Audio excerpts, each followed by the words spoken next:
very far outside. Yeah, baby, she is gonna do it.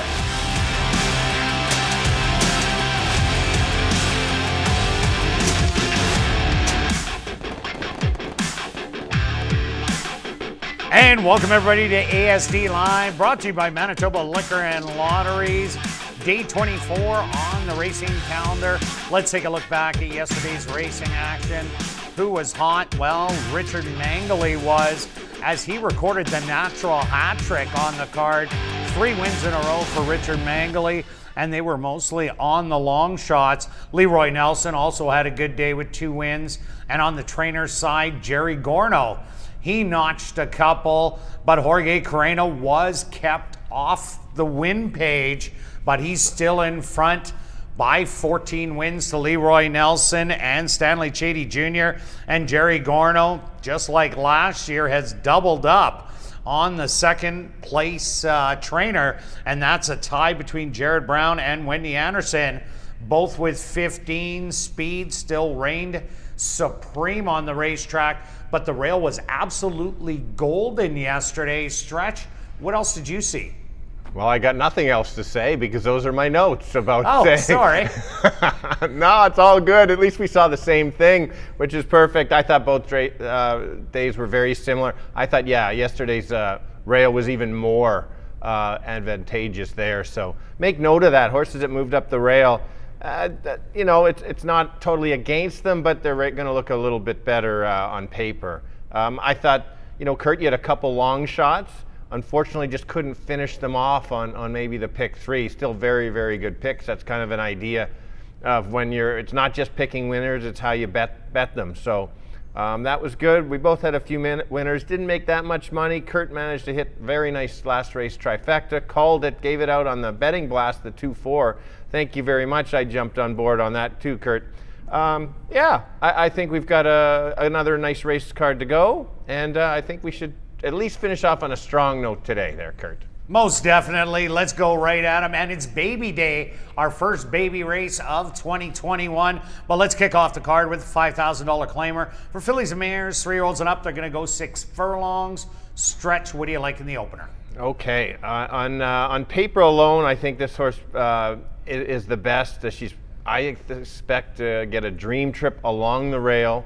I've got the 1. We both have the 1 as the top selection. Sure, there's kind of a bit of a speed bias. I think there's enough speed to set it up, and we're going to have Carreno back on the winning track, I think. 3 and 6 are probably going to knock heads. We've got a horse with basically 5 of 16, the 1 horse at ASD winning.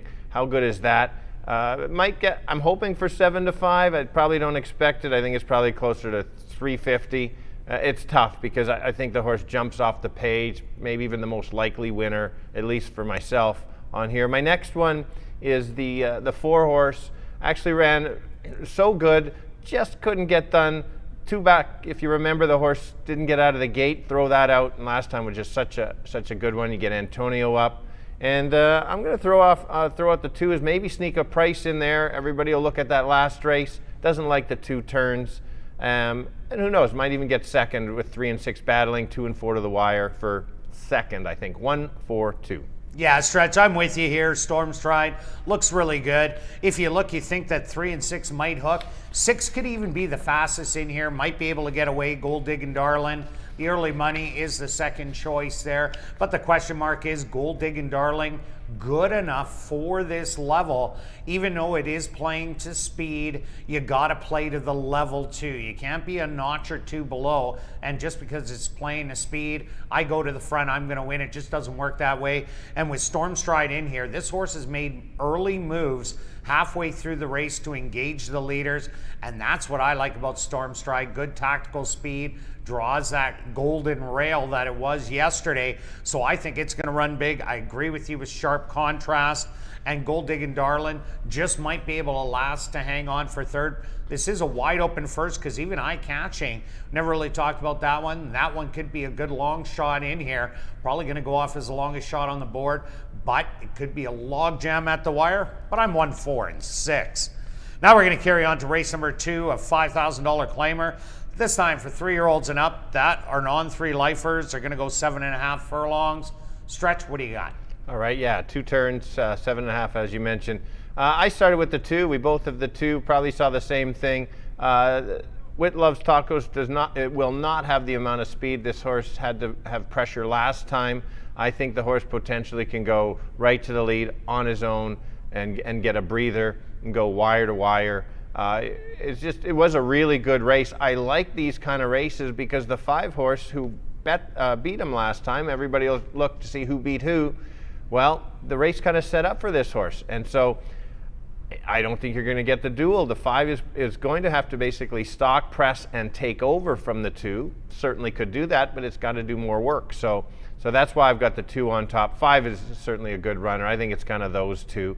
And then I'm going to go the other start here, just because the horse has only had 1 start and might improve, and that's the Shelley's Dream. Almost got that name wrong. Hard to do. Needed 1. I don't think it can beat the top 2. I'm going to just go 2-5-3. Yeah, Stretch, I'm with you. I like both of your top 2 selections there. I think that number 2, Wit Loves Tacos, is loose on the front. Triple Live will be the stalker, and I think they just run around the racetrack together. My 3rd selection in here, I went to number 4, Be My Macho Man. Finally had a 7.5 furlongs under the belt. This horse liked going around 2 turns last year, made a couple of big efforts and got beaten that one day in the non-2 lifer. That really cost me that day. It was my best bet of the day. Got in a world of trouble and ran 2nd. I think now that has a tightener, it'll run a better race. So myself, pretty well 2-5-4. Now we're going to carry on to race number 3, kicking off jackpot pick 5 wagering. That carryover over $206,000 for this $10,000 claimer for 3-year-olds and up that are non-2 lifers. Stretch, what do you got in the first leg? Yeah, it looks like there will be a big favorite on here, and I think the horse is going to be tough to beat. You just take a look at it. The horse ran a very good race last time. I did back him last time, was a little disappointed that he lost. But then when I do the figures, yes, he lost. He just got outrun in the lane at the end, and the figures were very strong. So it was just a good ride by the winner in that race, and managed to beat him. So I can't hold it against him too much. The odds are, like I said, going to be quite low. It is the top selection on paper, jumps off the page. I decided different for second than Kirt, and I went with the 5 just because of the speed holding track. I know the 6 is, based on the last race, better than the 5, but you just never know. This very speed holding, maybe it goes a little farther. That extra half furlong does hurt the horse, but if everybody else kind of sits back and the 5 gets brave, why not put that? And I was hovering between kind of the 1 and the 2 for my 3rd choice. I decided, just as a price and as a long shot, went to the 1. And that's because this horse doesn't have much form, but they brought this horse here to ASD, has some works. The works aren't as good as that other horse that Jared won the other day, but he's going to be a huge price, and he's an unknown. And I do like the 2 as well. I just throw in a bit of a long shot as an unknown to maybe be in the top 3. So I have it 6-5-1. Yeah, I'm with you on the top selection, Eviscerator. This is the horse to beat. It'll be $3 on the board, and got beat by a good one and tried every step of the way, but just couldn't get by at the wire. I like King Nate for second. It was the allowance non-2 lifer. All of them are dropping into this 10,000. King Nate ran a good 4th last time out, and I think this horse is going to improve off of that race. And a little improvement is good enough, because I think Newell is the predominant speed of the race, but just hasn't shown it can go all the way. Maybe the track will help it out this time, but I'm kind of reserved whether that horse is going to stick around. But another long shot in here, number 4, Freezing Jimmy. Here's a horse ran good first time out, did get beat by King Nate. In the comeback race, was beaten by 8.5 lengths, but that was a sloppy racetrack, and then what did they do? They had to give it a layoff, so maybe something went wrong in the race. Does have 3 5/8 mile works coming in. So Freezing Jimmy, look for a rebound. This could be a big long shot to get it done, but I'm taking 6-2-4. Now carrying on to race number 4, kicking off $25,000 guaranteed pick 4 wagering. The Babies, maiden allowance, going 4.5. Scratch the 1, Accelerated Express. stretch, baby time. Yeah, no form. No form. What do we do? Well, I'm gonna do it a little differently on picking the winners, or just explain my process. Yeah, it's so exciting on these 2-year-olds. You just never know who could be a future superstar in here, and it's like always so exciting when a horse or a couple horses run off. So basically, just how I kind of select these kind of races. Some of the key angles. I like to start with workouts. I like to look at kind of steady workouts at about the same amount of days apart, maybe 5 or 6, 7, depending, but it's consistent. So they become consistent going from there. I do like to find a 5 furlong work normally. They're only going 4.5, so I understand we're only going to have that. I also like to look at trainer starts for their first start. Some trainers like to win early.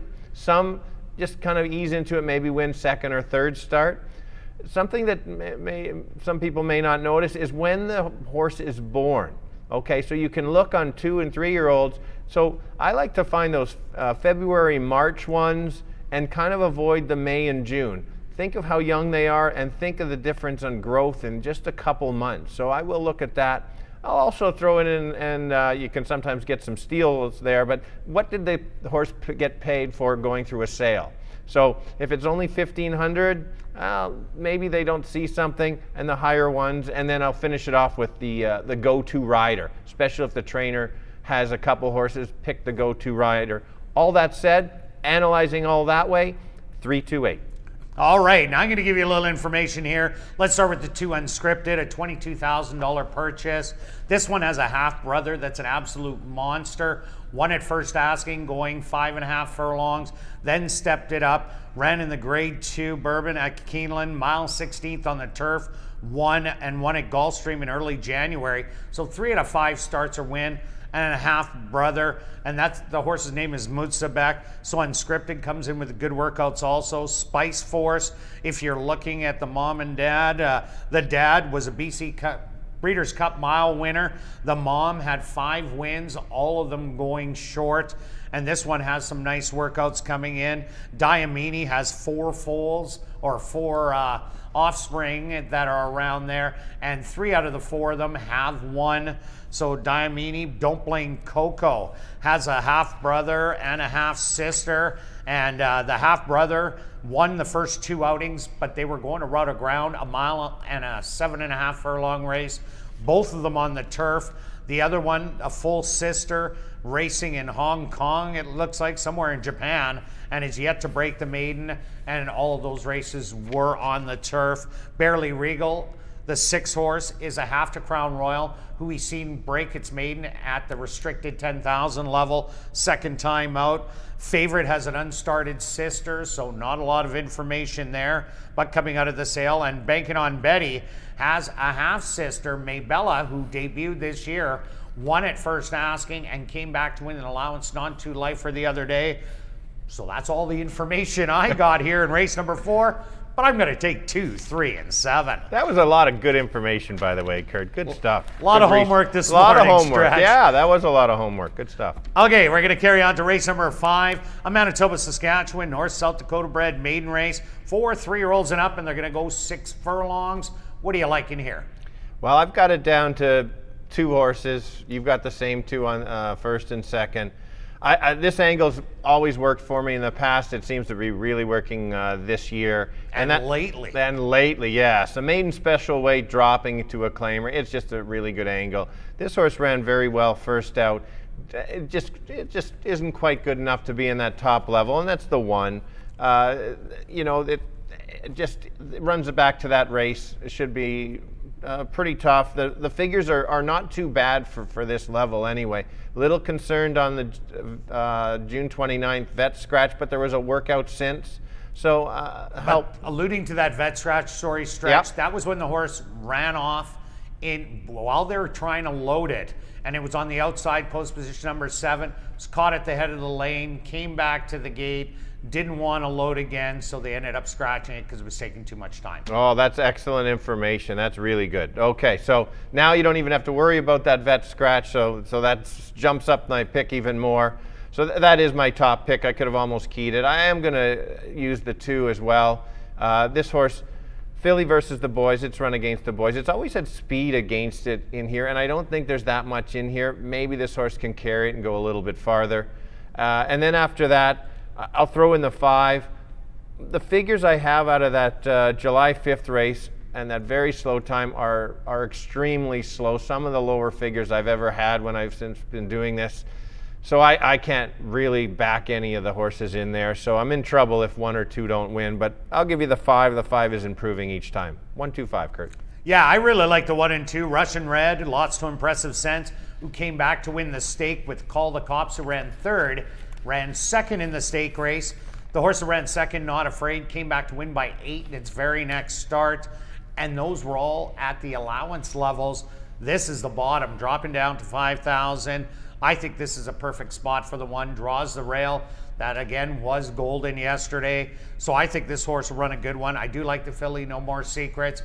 I agree with Stretch. Not a lot of speed in here. She ran against the boys 2 outs ago, ran 2nd, battling on the front end. I think she goes out there and tries to steal it today. And I like number 3, Private Edison. This is a horse that we tagged to watch out for last time. Made a little bit of a belated rally. I think this horse just needed that 2nd start. Now 3rd start off the layoff. It could show a lot better. So I'm 1, 2, and 3. Now we're going to carry on to race number 6, an allowance optional $10,000 claimer for the boys 3 and up. They're going to go 1 mile and Stretch. I hate to do this to you, but we're going to have to do some late handicapping on the show. I was just handed to me. Late scratch in here. Scratch the 4, Shades of Victory. Yes, it was my top pick, but looks like you've already adjusted or you just didn't like the horse. But that was a late scratch, so I'm going to have to do adjusting in my picks. Who do you like in race 6? Not a lot of speed. Well, you know, it's a little disappointing when that's the one thing when the horse gets scratched that you didn't like that very much. And so obviously I may have been correct in that. Something came up, but you just never know. Yeah, and the 4 did not enter my top 3. So 7 is the horse that is my top selection. So I didn't move into that. And the reason why I liked this horse last time, played it in some sequence bets, didn't get a very good start, kind of got shuffled a bit, and then I felt it got a little too far back, made a wide, even move, and basically lost to a horse that had a great ride up the rail and didn't only lost by a short distance. So that's my horse. The outside post for going a mile does not bother me at all. Lots of time to move over. Should sit a little closer. Similar move. Will be tough. Hopefully doesn't have to be as wide and a rail horse gets it. And then I've got to go to the Gooch. There's no way I'm not going to the Gooch again. The Gooch has made me money. I'm sticking with the Gooch. The figures are there. So it's not just because I like the Gooch. It's because of the figures. And I do stick with figures more than the sentimental. And it just happens to have both. And so I think this horse has really taken to the dirt at ASD and should get a similar trip. Yeah, maybe has to improve a little bit to beat my top selection, but that's who I've got. And the last one I'm going to go with out of the same race as the 7 is the 5. He had even worse a trip, went all the way back and was so far back and was closing late, wasn't going to beat the top 2 at all, but maybe a little bit closer. I expect the horse to be closer, bred for a mile. Maybe you get the right trip, possible upset at 10-1, 7-3-5.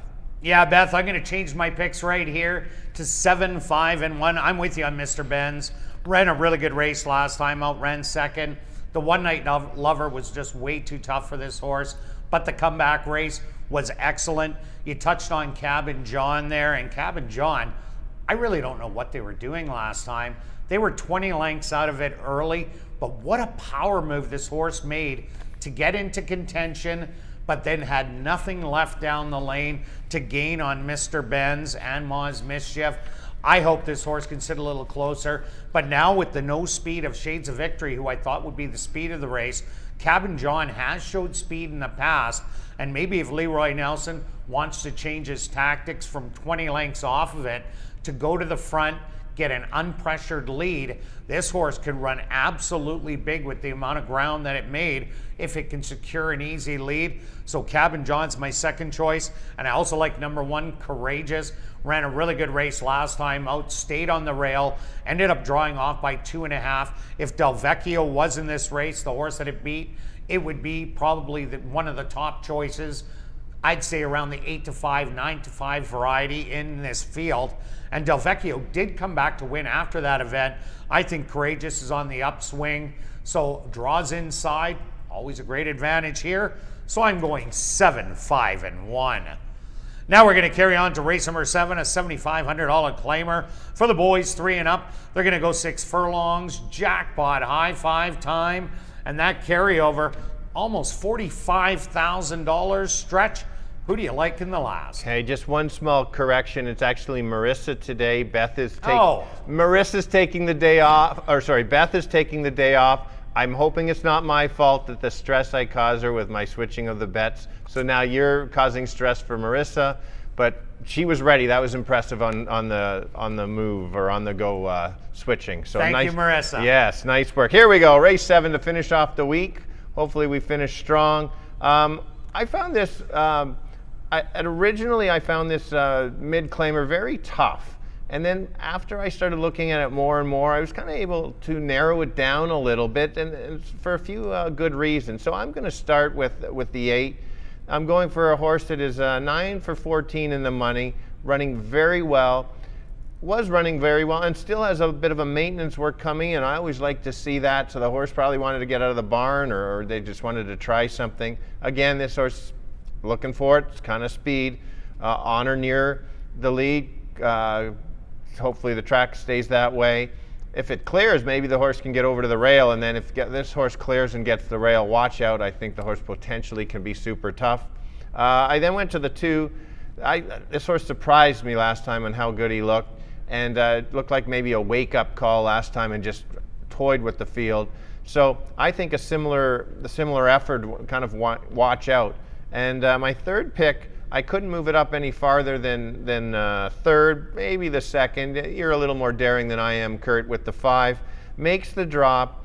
Unfortunately, this horse is 0 for 9 at the distance, but 5 for 9 third. It's not quite the norm stats, but the numbers are there and certainly can win.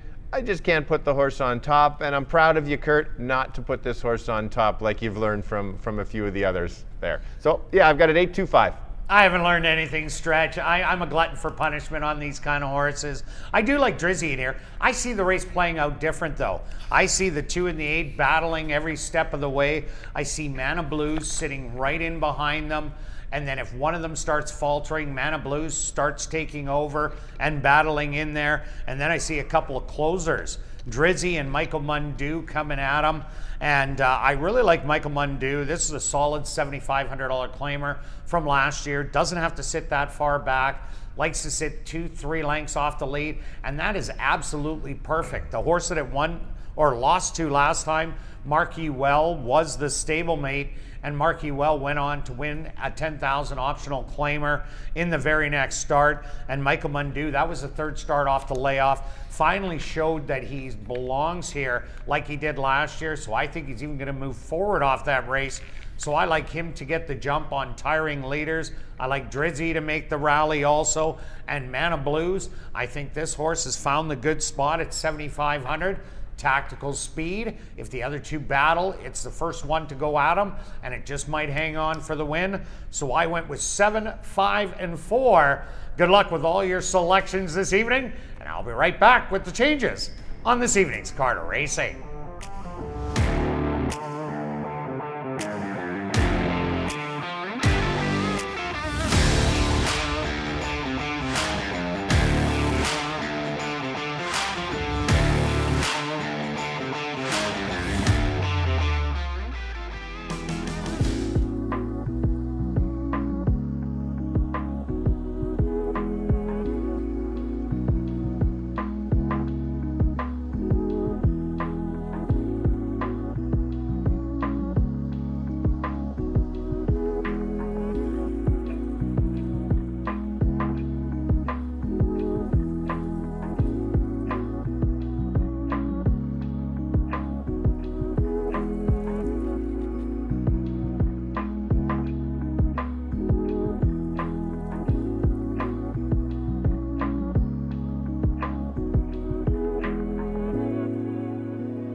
And if everybody can get their pens and programs ready, here are the changes on this evening's 7-race card racing. Turning your programs to race number 1, just a couple overweights, and they're on your monitors. Now turning your programs to race number 2, just 1 overweight, and again, on your TV monitors. Now turning your programs to race number 3, kicking off Jackpot Pick 5 wagering. That carryover over $204,000. Again, just a few overweights. Now turning your programs to race number 4, kicking off $25,000 guaranteed pick 4 wagering. Scratch number 1, Accelerated Express. That's race number 4, scratch the 1, Accelerated Express. Now turning your programs to race number 5. Again, just a few overweights. Now turning your programs to race number 6, kicking off late double wagering. Number 4, Shades of Victory, is now a late scratch. There is a late scratch here in race number 6, scratch the 4, Shades of Victory. Now turning your programs to race number 7, our jackpot high 5 race of the evening, the carryover approaching $45,000, just 1 overweight, again on your TV monitors. Well, another gorgeous day for racing to end off the week. Currently, the stretch, what is that? It's a better looking cloud. We've seen different things, but continue on. I don't know. It looks like the sun's kind of eating the cloud. So it's an eating a cloud day here in Winnipeg with the temperature 26 degrees Celsius or 79 degrees Fahrenheit. And the track is listed as a fast racetrack for this evening's 7-race card racing. And we're going to kick things off. All the fun here for race number 1 in 14 minutes.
And welcome down to the paddock for race number 1. We're going to kick off the Wednesday card of racing with the $5,000 claimer for fillies and mares, 3-year-olds and up. They're going to go the 6 furlong distance. Stretch, what do you got in the opener? All right, we got a good 5,000 claimer, and I do like a horse quite a bit. It's probably going to be the favorite.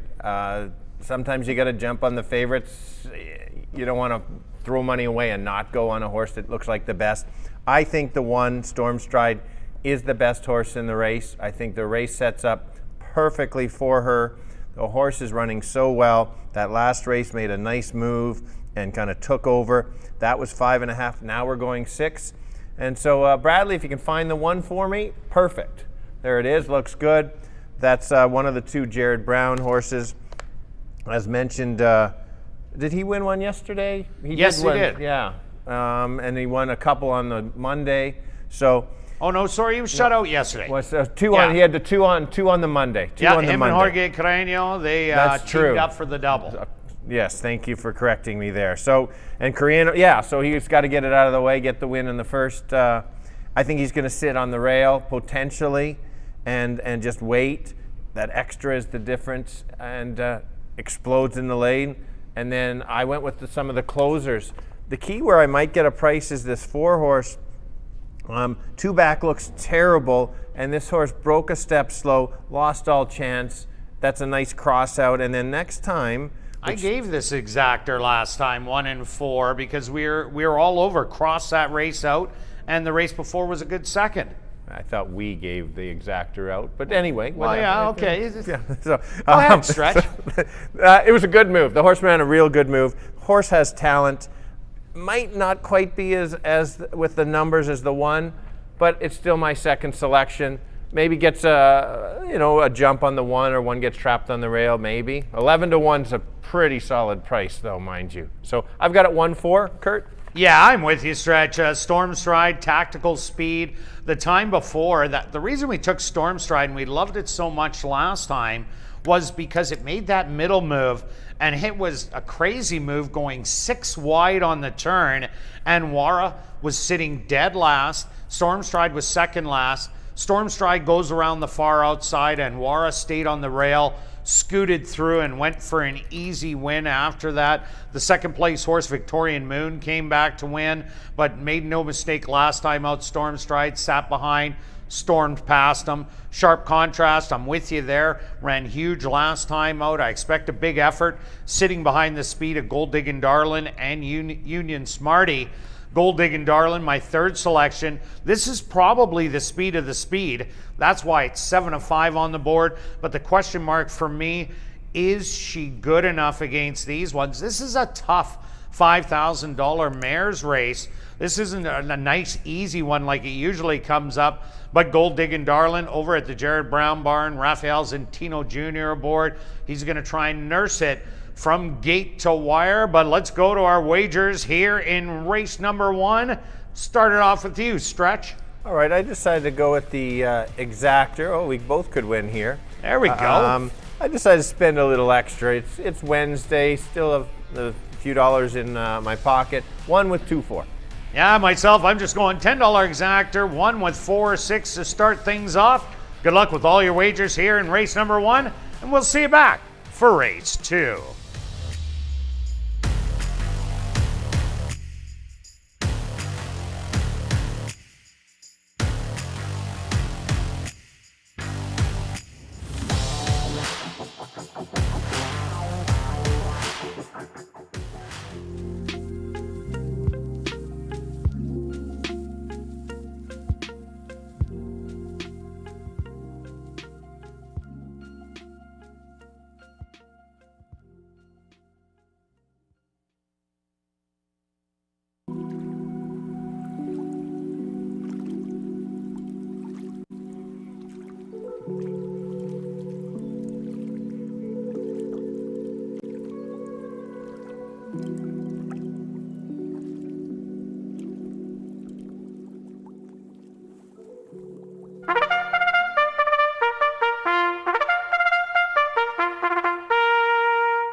horses on the track for race number 1. They're going to go 6 furlongs for $12,000.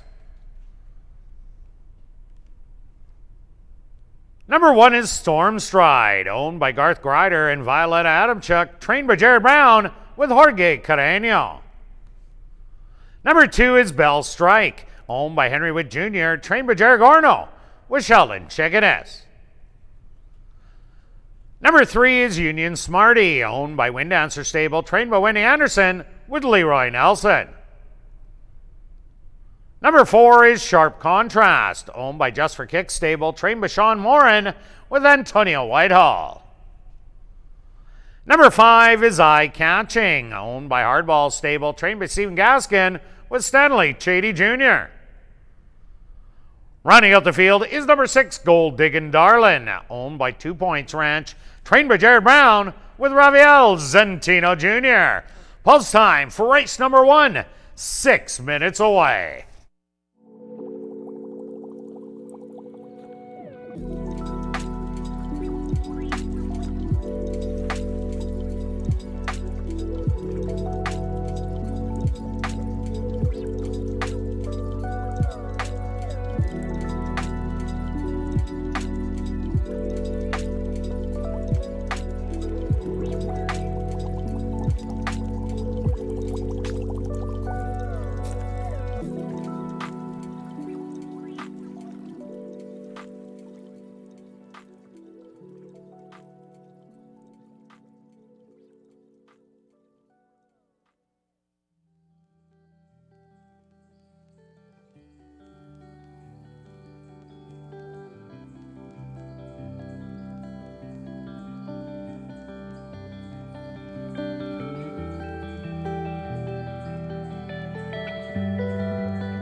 It's now 2 minutes to post time at ASD.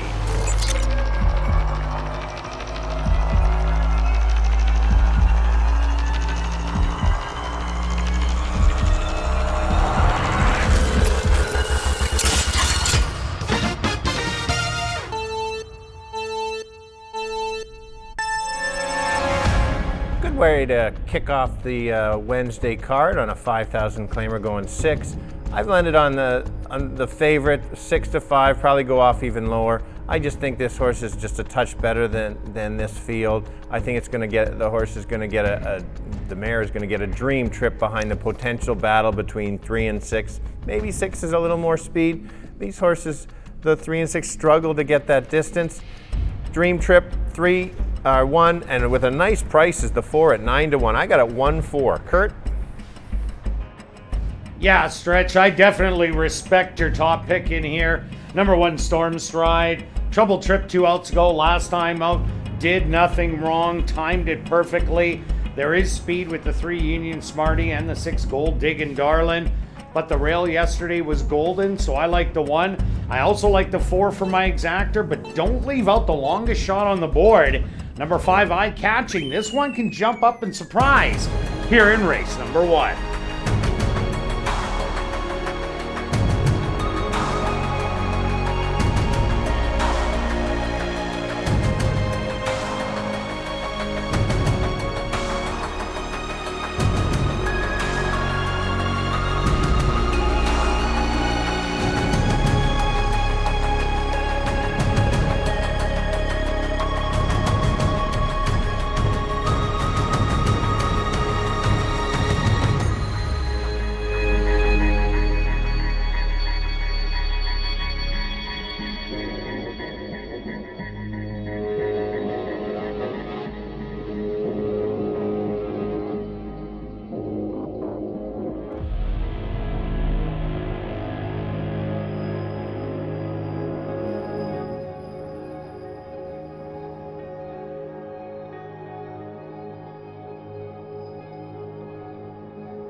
Storm Stride, the 3 to 5 choice, is the first one into the gate. Bell's Strike is in. Union Smarty now steps up and in. Next up, Sharp Contrast. 2 left to load. Eye Catching. And now just waiting on the speedy Gold Digging Darlin'. And they'll all be set. They're at the post.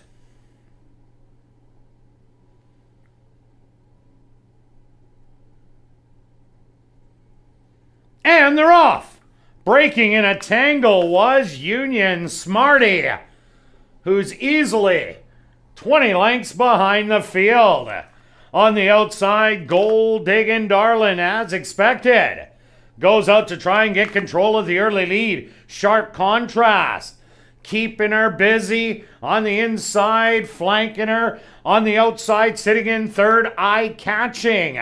Bell Strike in between them. Then it's a few lengths back to Storm Stride and about another 7 to Union Smarty. The opening quarter, not that quick, 24 seconds. And Gold Digging Darlin' is loving this as she opens up the advantage now to 3. Back in second, Eye Catching, battling with Sharp Contrast, and then making a move. Storm Stride 4 wide, Bell Strike still back to Union Smarty. They hit the head of the lane. Gold Digging Darlin' in the half, 47-2, is loving life on the front. They've hit the 16th pole.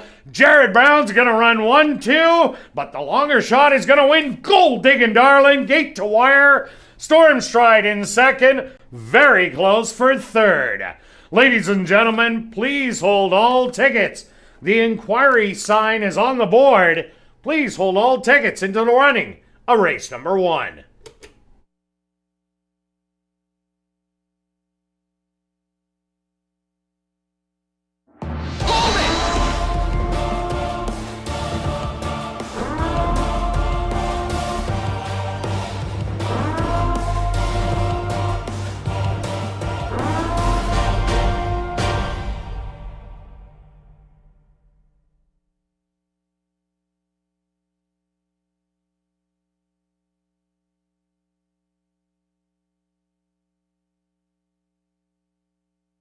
The Stewart's opposed to number 6, Gold Digging Darlin'.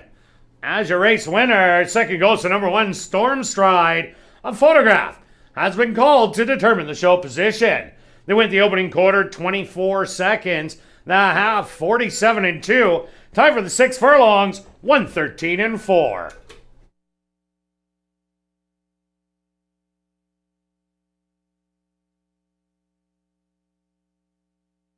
Ladies and gentlemen, the Stewart's inquiry into the start of race number 1.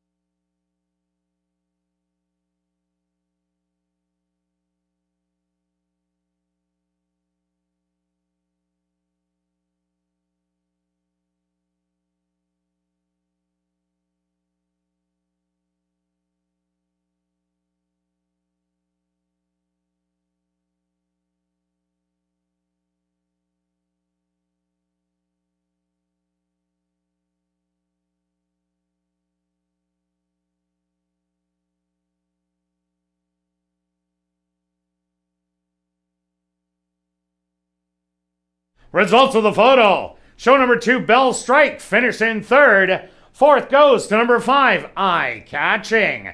Ladies and gentlemen, the Stewarts are removing the inquiry sign off the board. There will be no change.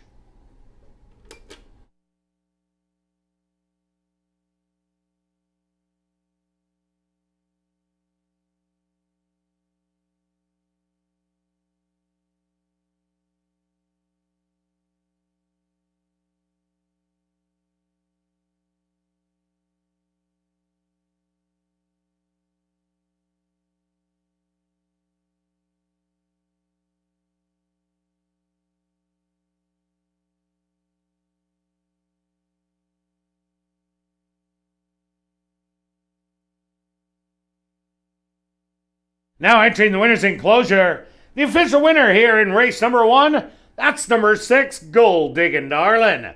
Gold Diggin' Darlin' is a bay mare, 5 years old by Golden Sense, out of the mare vote winner by Successful Appeal. Owned by 2 Points Ranch, trained by Jared Brown, and ridden to victory by Rafael Zantino Jr.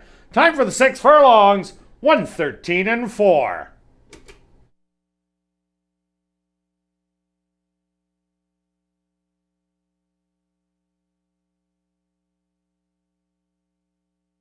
Ladies and gentlemen, directing your attention to the television monitor is the Stewart's Inquiry from race number 1. This is the North Tower head-on shot. Pay special attention to number 3, Union Smarty. You can roll the film. And as you see, Union Smarty just kind of did his own thing getting out of there. Broke directly to the left. And what you want to pay attention to really is making sure that the gate hand's hand goes up in the air. And number 3 did receive a fair start. But you've seen that the 3-horse, Leroy Nelson, he did lose his feet out of the stirrups and was able to get him back late, but did receive a fair start. Thus, there was no change.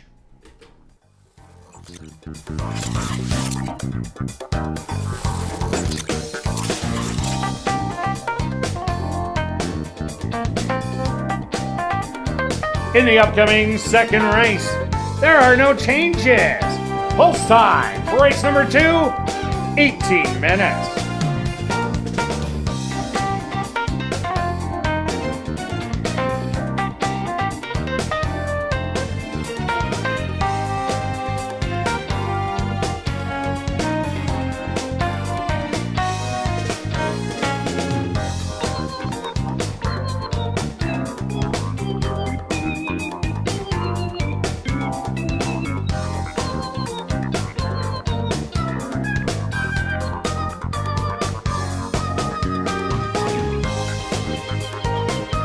At the post.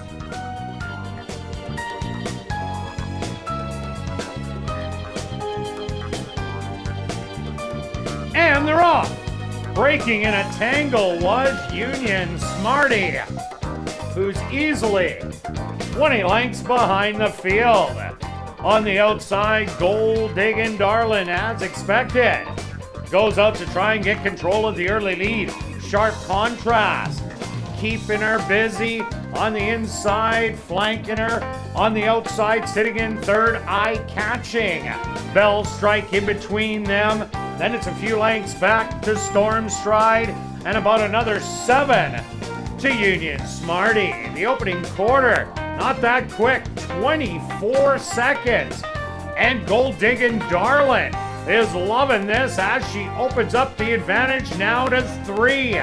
Back in second, eye-catching, battling with Sharp Contrast, and then making a move. Storm Stride, 4 wide, Bell Strike, still back to Union Smarty. They hit the head of the lane.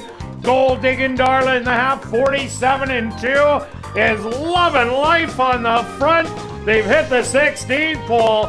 Jared Brown's gonna run 1-2, but the longer shot is gonna win. Gold Diggin' Darlin', gate to wire. Storm Stride in second. Very close for third. Ladies and gentlemen,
And welcome back down the paddock for race number 2 for this $5,000 claimer for 3-year-olds and up that are non-3 lifers. They're going to go 7.5 furlongs. Quick look back at race number 1 stretch. If you would have told me 24 seconds, Gold Diggin' Darlin', unpressured, I would have pushed all in. Oh, absolutely. It's unfortunate the 3 with the strange break, and that's what happens sometimes with horses. Something spooks them, and it's unfortunate if you bet a closer and you're kind of planning on the 2 speed horses and at least getting some pressure, pushing. Stormstride ran its race. Very race, no doubt about it. Absolutely. She ran her race, but the speed just didn't come back, as it hasn't all week long. But we thought there was going to be pressure, and we were proved wrong once again. Imagine that. All right. Okay, let's carry on to race number 2. Who do you like in here? Well, I'm hoping that there is no pressure and a similar fractions going, and that's Whitlove's Taco. This is kind of why I watch replays and make notes. These are the type of horses I like to play, especially when the 5 beat the 2 last time. And you just look at the price there, and that's fine. And that's many people, oh, this horse beat this horse. Well, that's not how I play and how I can sometimes get some prices. This horse was in about a 3-horse speed duel throughout, pressured the whole way, got tired at about the 8th pole, where just past that's when Triple Live took over, or passed with Love Taco. Well, I don't think that Triple Live is going to have a duel to watch. Do you see anybody else going with the 2? No, I don't. The only horse that I think has maybe some speed that can go after it is number 4, Be My Macho Man, but really hasn't showed it in quite some time. So I just think Whitlove's Tacos, like you, if it goes 24-3, it might have like a 7-length lead in here, going the 7.5. But I see the first quarter going in the 25-2, somewhere around there. So I think Whitlove's Tacos is the speed like you do. Yeah, and so that changes. So then that's why I've got to go. That's why we try to figure out how the race is going to go. And then the 5 could end up being a better horse, but this horse is going to have to press a little bit and take over. So I wouldn't be surprised if the 5 beat the 2, but I'm betting the 2 because of the controlling speed. And then, yeah, you use the 4. I went to the 3, and my angle on the 3 is the horse has only had 1 start, has had some success at ASD, so I'm throwing that 1 race out completely, just needed a tightener. It's basically irrelevant of what the horse did. Now it's going to go on the 2 turns, which this is where the horse usually runs, around the 2 turns. There's had, you look at those mile races at Lone Star and Century Mile, and yeah, that's how I compete it. But 2 and 5 are my top top two. Yeah, I'm with you with the 2 and 5. I threw in the 4, Be My Macho Man. This horse has improved with every start in the drop each time. Last time did get beat by Triple Live and Wit Loves Tacos, but was sitting a lot closer than it usually does. When it ran its big race going 7.5 last year, this horse was sitting back off the pace, second to last, and then made the big charge down the lane to run only beaten a half length after that troubled trip. So I look at Be My Macho Man rounding out my top 3. But let's go to our bets in here. Stretch straight to the win. Yeah, you know, I don't make those as often, and I upped it to $30 just because I think I'm going to get a fair price. And 5 to 2 would be a fair price that I think anyway. I'll take it. I could have done the exactor box. I just took a shot. Yeah, I thought I'd keep it conservative in here. I don't know why. I'm usually swinging for the fences, but I'm going conservative. I'm doing that $10 exactor box, 2 and 5. Good luck with all your selections here in race number 2, and we'll see you back for race 3. Kicking off Jackpot Pick 5 wagering.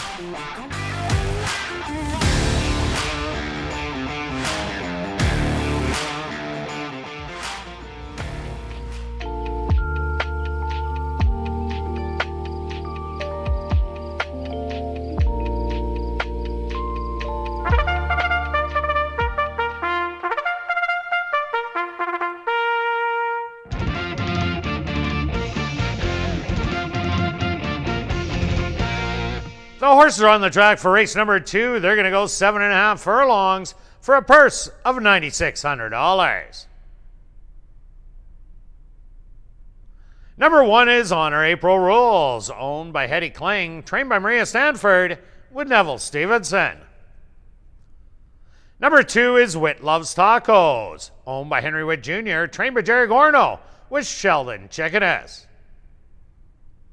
Number 3 is Shelley's Dream, owned by Henry Witt Jr., trained by Jerry Gorno with Richard Mangley.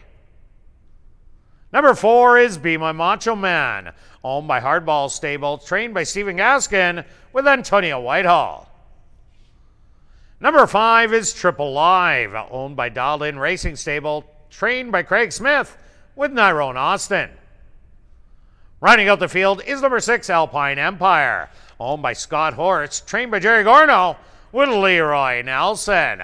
Post time for race number 2, 7 minutes away.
It's now 2 minutes to post time at ASD.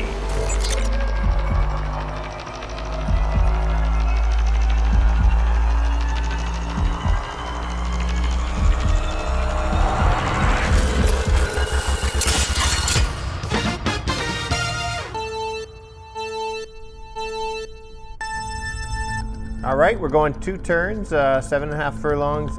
I think controlling speed is the 2.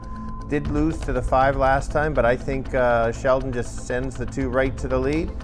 Controlling, hangs on, 5 tries to come late. I think the betting public's got it correct with those 2, hoping for the 9 to 5, and the public kind of jumps on the 5 a little bit more. If you need a straight try, something Kirt might try, how about a 2-5-3? Kirt? That stretch, I'm with you with Whit Loves Tacos. I think this horse has everything going, speed and the rail.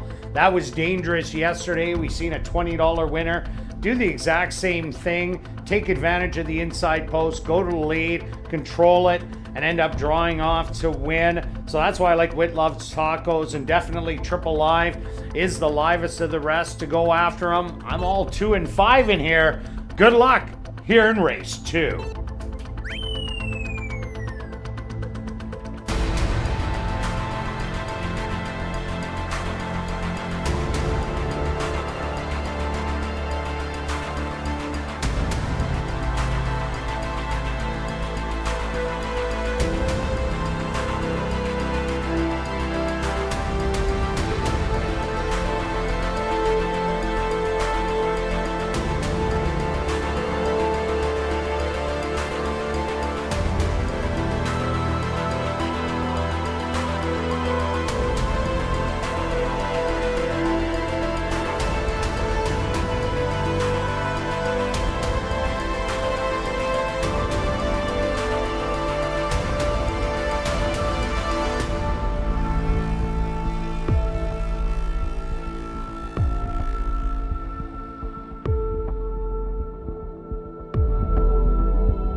Honor April Rules, the lone mare in the field against the boys, is the first to load.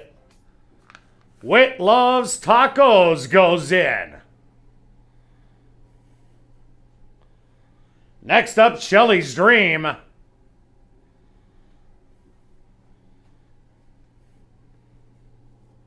Be My Macho Man's turn.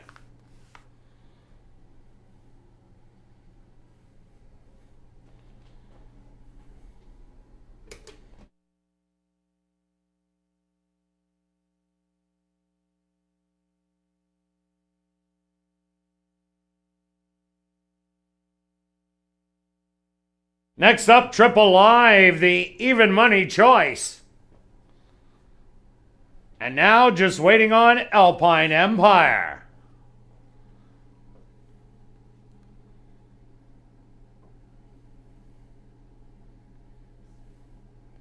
Be My Macho Man fractious in the starting gate.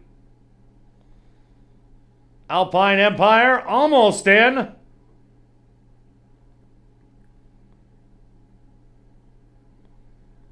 The field is set. They're at the post. Be My Macho Man acting up again. And they're off. From the inside, that's Wit Loves Tacos, who's away well, as is Be My Macho Man, who's gonna be the stalker in here. Triple Live sitting back in third, a couple lengths off of it, hugging the rail. Honor April Rules. Then a link back to Shelley's Dream and Alpine Empire, racing as a pair. At the back of the field, the opening quarter, 25 seconds. And Wit Loves Tacos with a 2.5 length lead over Be My Macho Man. Another 2 lengths back, that's Alpine Empire and Triple Live running as a pair. Another 3 back to Honor April Rules, and Shelley's Dream is the trailer. Wit Loves Tacos. Half mile, 49-4. And still with that advantage by 2. Be My Macho Man are starting to get the drive to get closer. Alpine Empire on the outside, trying to make up ground. That's going to be Triple Live. Then Shelley's Dream and Honor April Rules is trailing them. They hit the head of the lane. Wit Loves Tacos still there, but up by 3. Triple Live has now kicked it into gear, going after Wit Loves Tacos. They're hitting the 16th pole, a short lead. Wit Loves Tacos, but Triple Live measured and ready and goes on by. Triple Live is going to get the win. Second's going to go to Wit Loves Tacos. Alpine Empire finishes third with Be My Macho Man in fourth.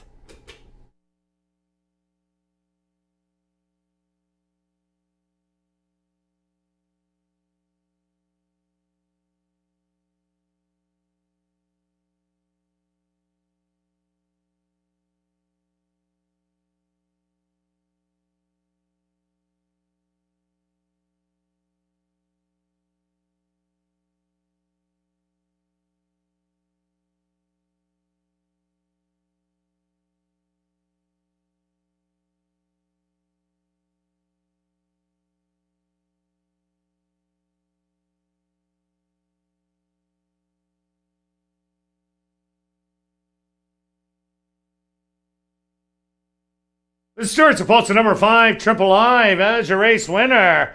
Second goes to number 2, Wit Loves Tacos. Third to number 6, Alpine Empire. And fourth to number 4, Be My Macho Man. They went the opening quarter, 25 seconds. The half, 49-4. 6 furlongs, 116. Time for the 7.5 furlongs, 136.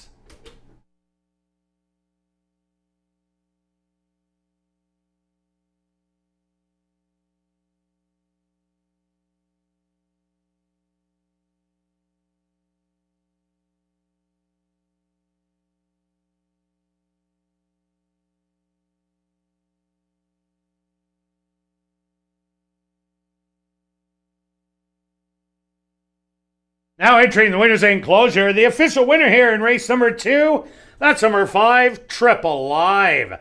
Triple Live is a bay gelding, 4 years old by Algorithms. Out of the mare Silver Star by Silver Deputy. Owned by Dialed In Racing Stable. Trained by Craig Smith. And ridden to victory by Nyrone Austin. Time for the 7.5 furlongs, 1:36.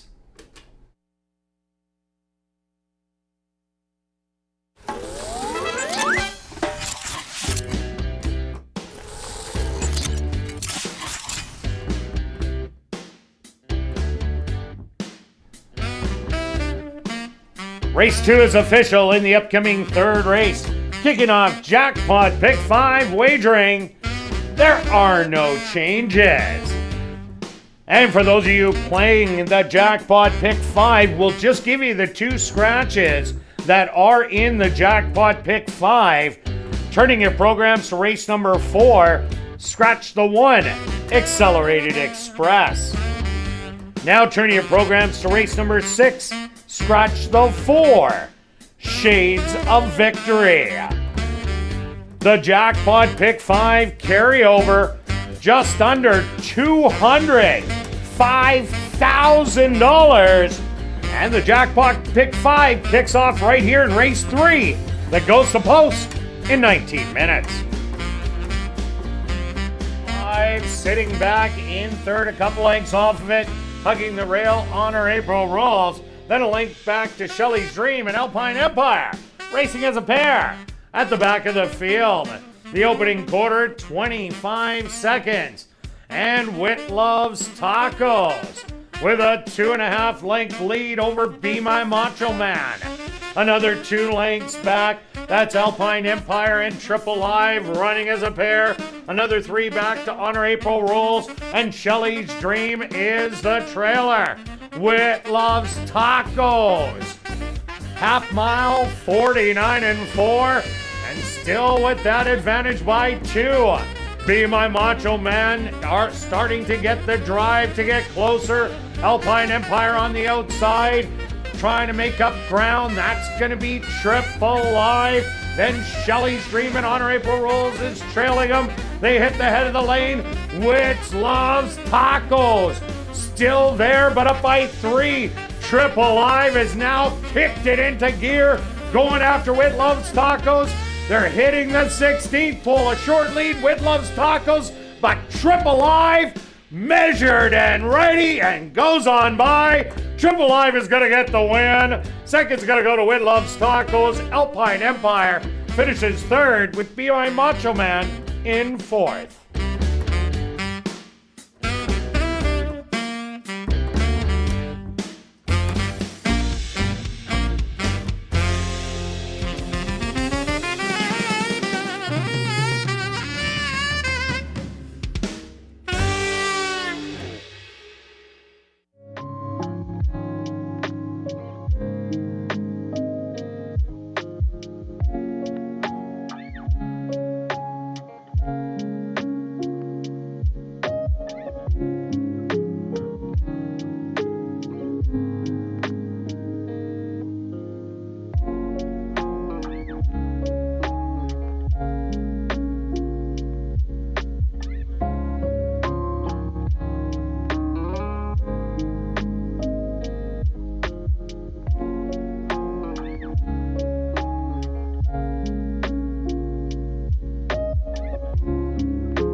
And welcome back down the paddock for race number 3.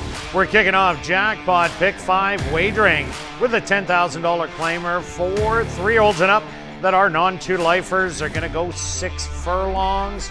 Stretch, big favorite in here, 1-5 with all the early money. Yeah, we both expected. I think everybody expected that. The horse is making a drop. It is still at least for 10 on 2, so it's not like right to the bottom. So that's a good sign. The horse ran well. The figures for me jump off the page on all the known horses in here. Horse just lost kind of a bit of a bad beat. Maybe got a little outridden. The horse on Red Astaire. I backed him. I believe you were on that horse too. I was on Eviscerator with Red Astaire for second, but was a great finish. Yeah, it was a great horse race. I think the horse can stalk. We know the 5 is going to go to the lead. You're going to notice and take note of this. There's horses that are really good at 5 furlongs, 5.5. They kind of tend to lose a bit, and then 6 is even worse. Tis Funny is a 5 furlong monster specialist. 5.5, it gets close. Never see him in 6. Newell's kind of close to that. I picked the 5 second only because of how the track has been holding. Neville's going to go as fast and as far as he can get it, and who knows. 6 is better than the 5, I think. I'm going to go with, you've got the 2. How about talk about the 2 there, Kirt? That's your second choice. Well, King Nate's run good races since arriving from Fawner, broke the maiden there by 3/4 of a length, getting up in the final strides, and ran second to Bad News. That was a horse that had winter racing in Phoenix and beat McKeag, who beat King Nate in the very next start on the slop. Last time out, lost to Eviscerator, Red Astaire, and E2 Babu. So what that tells me is King Nate is probably a 10 on 2 horse. Unfortunately, Eviscerator drops with King Nate, so that depletes his chances at getting the win. But this is a perfect spot, I think, for King Nate. Hasn't run a bad race yet. Unfortunately, it's hit some real tough ones. Even the previous start, the McKeag, Euro Silver Biz, and E2 Babu once again. And wasn't far away from E2 Babu, who that's a horse that came in with some decent credentials. So King Nate, I'm looking at that one to fill in my exactor. And I also like number 4, Freezing Jimmy. Freezing Jimmy, first time out, did lose to King Nate, but didn't have the winter racing. In the comeback race, was beaten by 8.5. That was a sloppy racetrack, but then the layoff in between. So I'm thinking something happened that race. That's why the finish wasn't as good as the first one. And I really like that there's 3 solid works after that coming into today's race, and all of them 5 furlongs. The best one, 102-2 on June the 23rd. I'm expecting better things out of Freezing Jimmy today, and currently getting great odds at 14-1 to fill in my other exactor play. Yeah, good. You make a lot of valid points, and I do like when the horses drop that should drop, so it's in the right spot. My long shot is the 1, and you're thinking, how could I possibly take the 1? It's mainly because if you look at the last few finishes, it doesn't show much. Why would Jared be bringing this horse to ASD if this horse could not run at all? Interesting fact, take a look at the purchase price at Keeneland, a small fee of $300,000. You don't see too many of those show up here. We know there's some problems here. There's obvious, but you just look at the build of the horse and the breeding, and wow. He's in for 10. I think maybe you need one. The workouts maybe are not like that other horse the other day. That was my unknown. I know about the other ones. You make valid points on the 4, and then I can't disagree at all with you. Maybe it's a sneaky wake-up one that just didn't like Canterbury or something like that. That maiden-breaking effort at Sam Houston, definitely good enough. This horse went off at just under 3-1, in an 8-horse field and got up to win by a head. That was a good time, almost just under 113 at Sam Houston. The only one we didn't talk about was number 3, Crown Royal. This is a horse that showed speed first time out and then faded to a winner that just walked on the field, not afraid, but came back in a restricted $10,000 race and hit the lead and drew off by 2. Will not see the lead in here. Newell is way faster than Crown Royal. We'll be in a good position, but we'll see how good this Manitoba bred is against the Open Company, but definitely is in a real tough spot. Yeah, the horse is, I think, going to keep improving. It's just, this is the spot that Least kind of had to find, and give the horse a shot and see what you got. Totally. All right, let's go to our bets here in race number 3. Stretch always chases after the pick 5, but with it over 200,000, I am with him.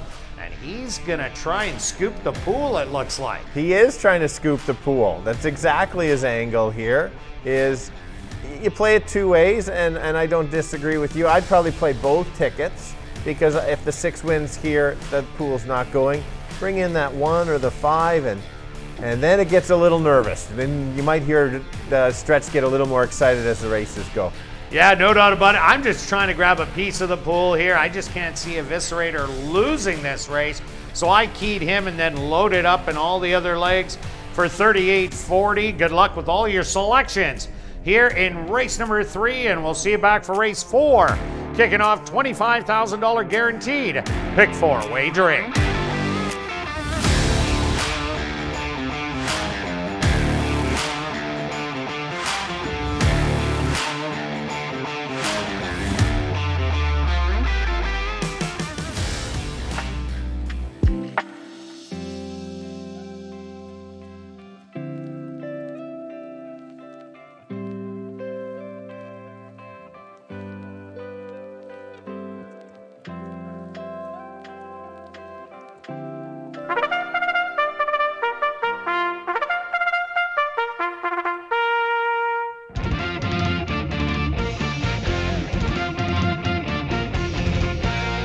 The horses are on the track for race number 3. They're going to go 6 furlongs for $11,600.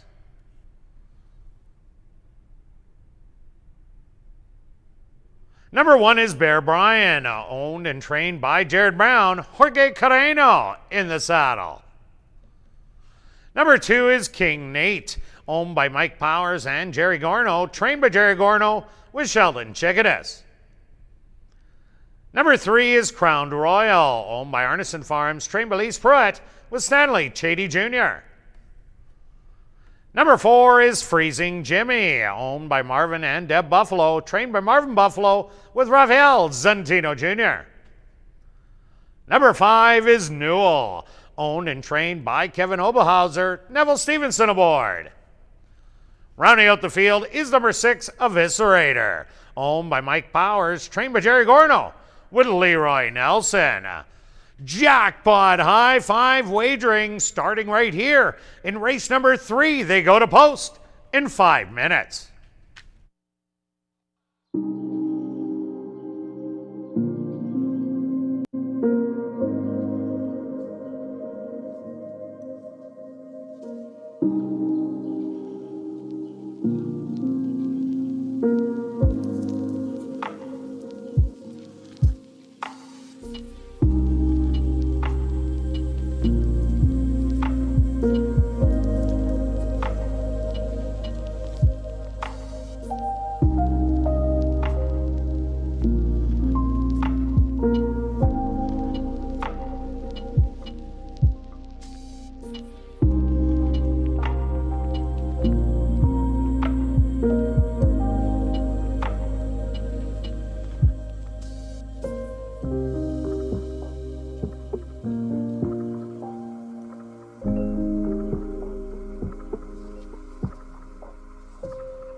It's now 2 minutes to post time at ASD.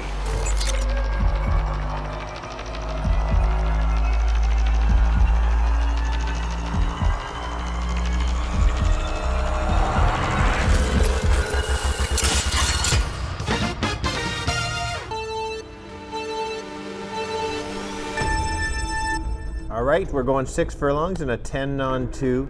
The obvious favorite, and as you can see, 1 to 5 is the 6. On paper, those last 2, even the last 3 races, make this horse very tough to beat. A repeat of any one of those 3, and the 1 to 5 is deserving. Hard to bet a 1 to 5 shot. Maybe some exactors with the 5. We know the 5 is going to go to the lead. See how far he can go. Maybe hang on for second after the 6 passes, or a sleeper maybe is the 1. So I've got it 6-5-1. Yeah, Stretch, I also like the 6 Eviscerator. He is the one to beat. So I'm on the exactor train like you are. I like number 2, King Nate, who has the second best form, I think, in the race. We know the 5's going to lead, but I just don't think 6 furlongs is the right distance for Newell. So I like the 2, but I also like the longest shot on the board, number 4, Freezing Jimmy. This horse could surprise, and to get second wouldn't surprise me at all. Good luck here in race 3.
Bear Brian, the first one to step in.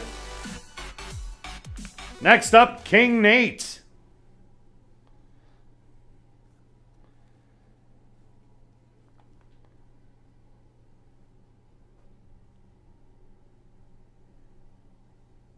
Crown Royal's turn.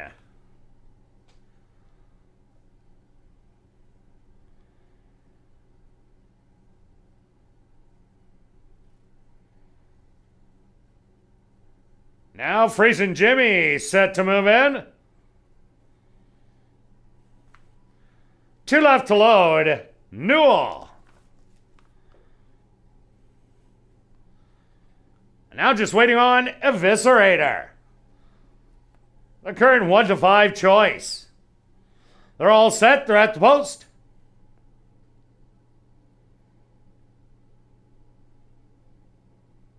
And they're off. Stumbling at the start was Crown Royal. But Crown Royal has recovered very nicely as it goes out after the early lead. Newell to the outside, putting on the pressure.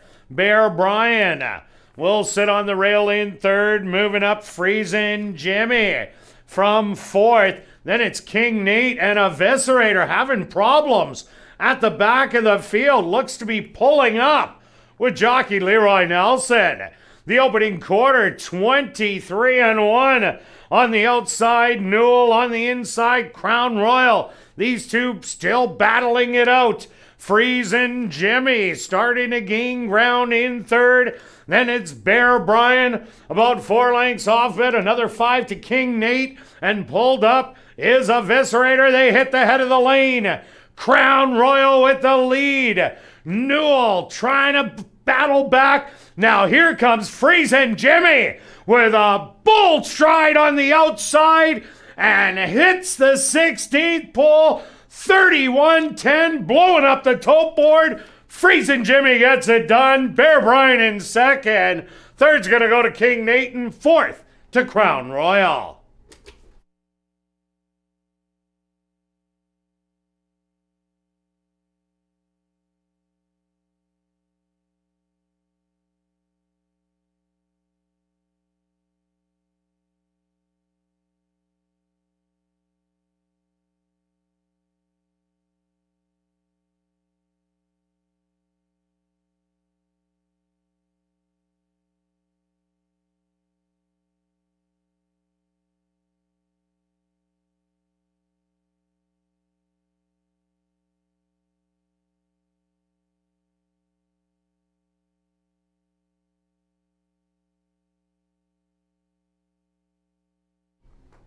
The shirts are posted number 4, Freezing Jimmy.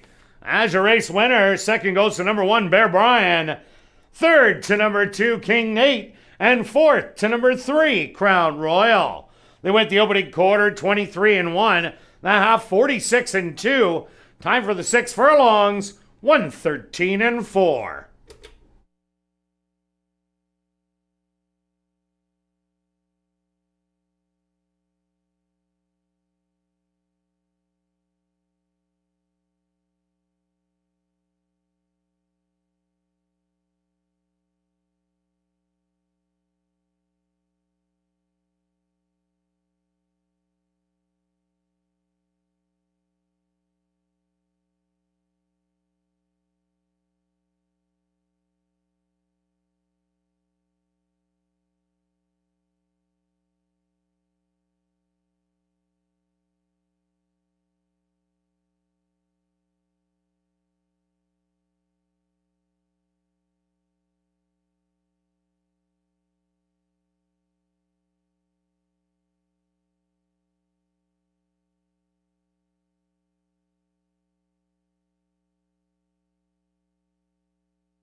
Now entering the winner's enclosure, the official winner here in race number 3, That's number 4, Freezing Jimmy. Freezing Jimmy is a bay gelding, 3 years old, by James Street, out of the mare Abbey in the Wild by Lucky Pulpit.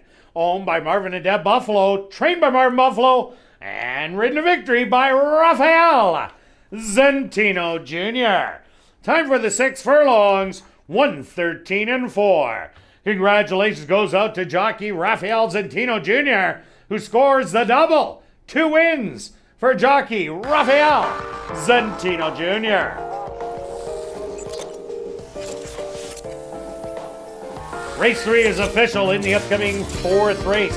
Kicking off $25,000 guaranteed pick 4 wagering. Scratch number 1, Accelerated Express. That's here in the 4th race. Scratch number 1, Accelerated Express. We'll carry on with the rest of the changes in this evening's pick 4. No changes in race number 5. In race number 6, scratch the 4, Shades of Victory. That's race number 6, scratch the 4, Shades of Victory. And there's no changes in race number 7. $25,000 guaranteed pick 4 wagering starts right here. In race number 4, they go to post in 22 minutes.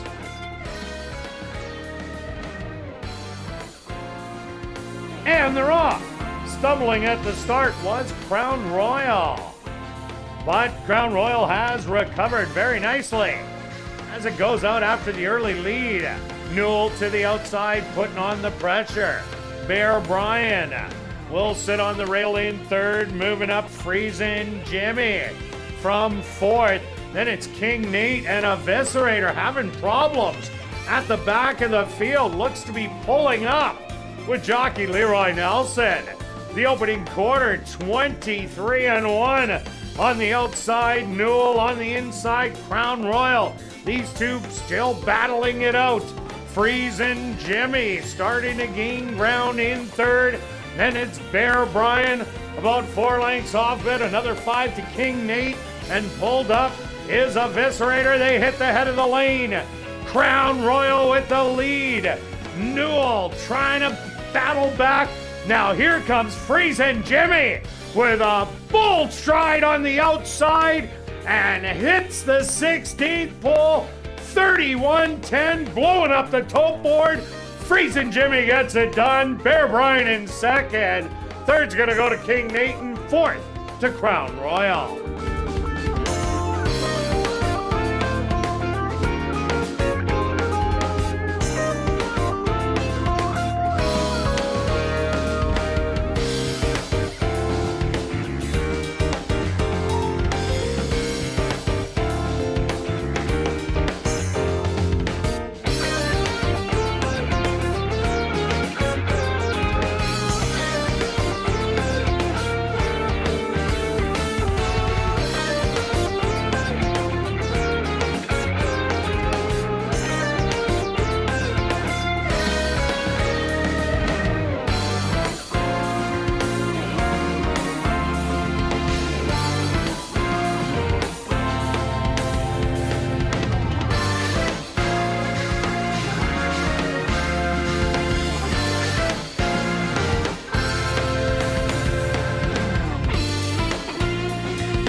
And welcome back down the paddock for race number 4. We're kicking off $25,000 guaranteed pick 4 wagering with a maiden race for 2-year-olds at the allowance level. Our first one of the year.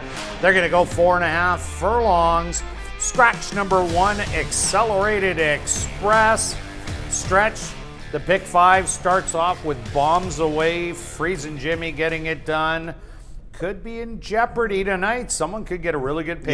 Yeah, excited. I take 3 horses and didn't have that one. I should have listened to you. You made some valid points. An improving horse had the workouts. This time of year, I really like looking for trainers that are working out their horses. So clearly they're maybe making changes, or the horse just it wants to run, but they don't want to go right back in a race. And so sure enough, good ride, set up very well for him. We kind of mentioned about the 5 struggling to get the distance, and that's what happened. And your one Bear Brian off those real bad races still ran very well. Very gallant second. Yes. I think watch out for him next time. Let's go to the 2-year-olds. It's baby time. It is exciting.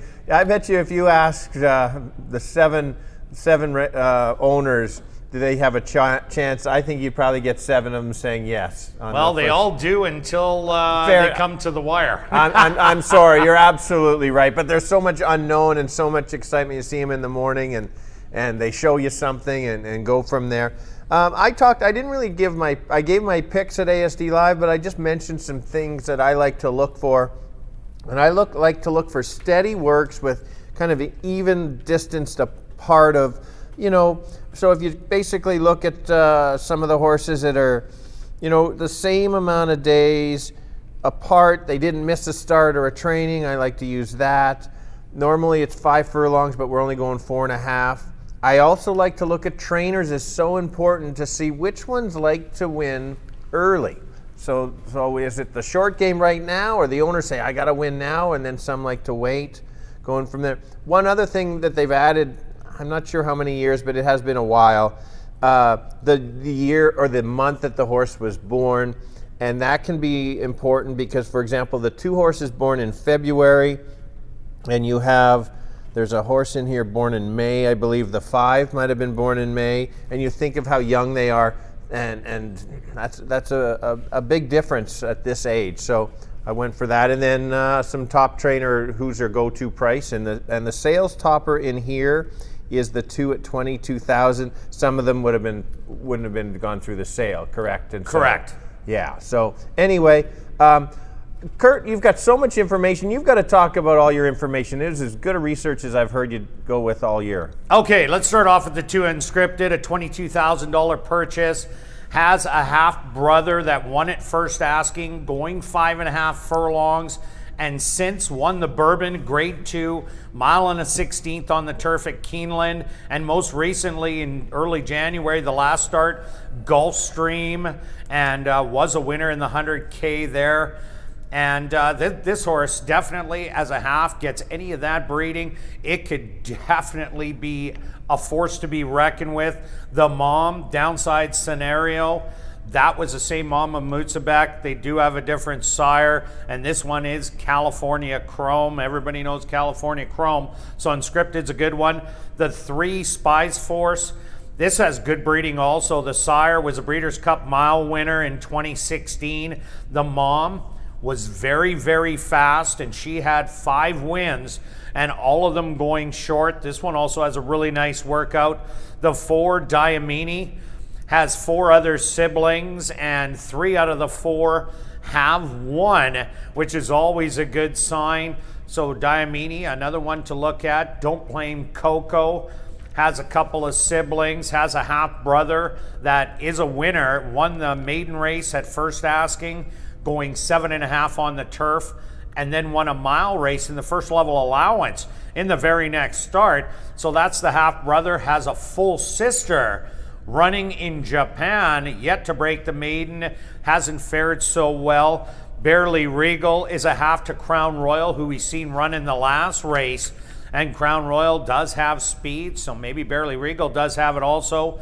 The 7 Favorite, not much to offer in there, has a sister but is unstarted with just average workouts in Florida. And number 8, Banking on Betty, a vengeful wildcat, which turned into a hot sire the last 2 or 3 years here in Manitoba. And this one has a half sister, Maybella, who won it first asking this year and won the allowance non-2 lifetime condition. So the whole field has something to offer to this race. Stretch, let's get your picks after me saying all of that. Wow. Decipher it right now. Yeah, there's so much to decipher. I went to the 3. I like the steady works. I like how Wendy Anderson's been training. She's bringing horses in. First start this year anyway. She's the 1 out of 5, small sample size.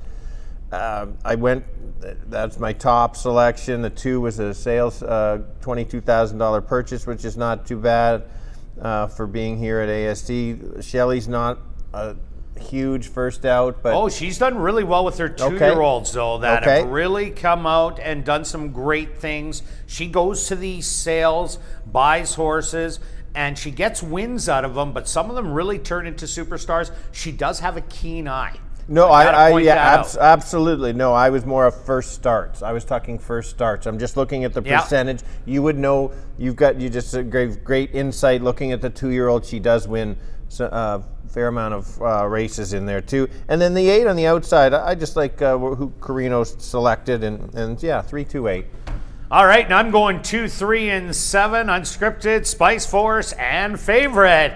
So we'll go to our wagers here in race number 4, kicking off that 25 guaranteed pick 4, Stretch, $60. Yes, you're the big spender, and I'm going big in here. I don't mind those last 3 legs. It's a guess for me here. I should have just hit the all button and not have to worry. But you know what? Trying to save some money. I might need some money later on.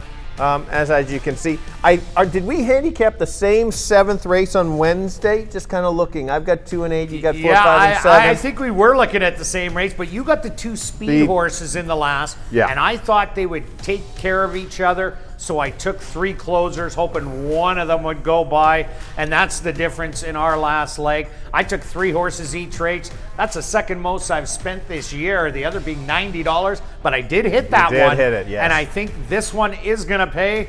Good luck with all your selections here in race number 4, and we'll see you back for race 5.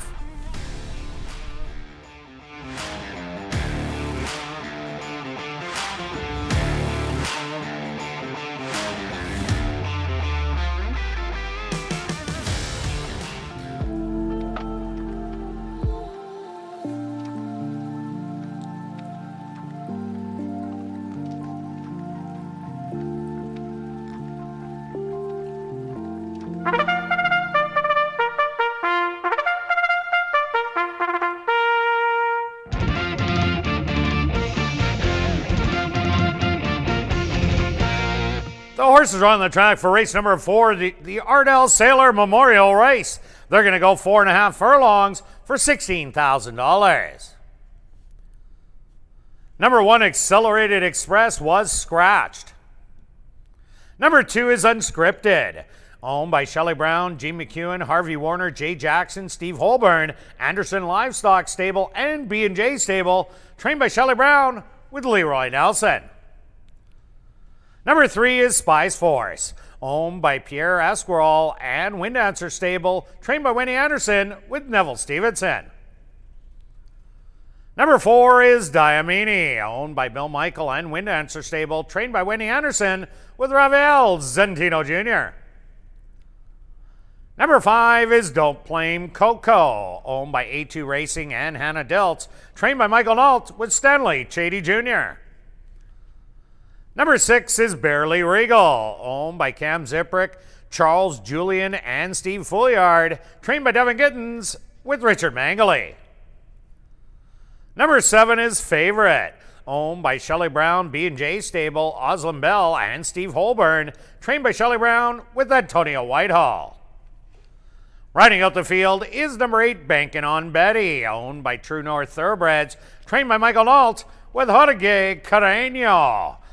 $25,000 guaranteed pick 4 wagering here in race number 4. They go to post in 5 minutes.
It's now 2 minutes to post time at ASD.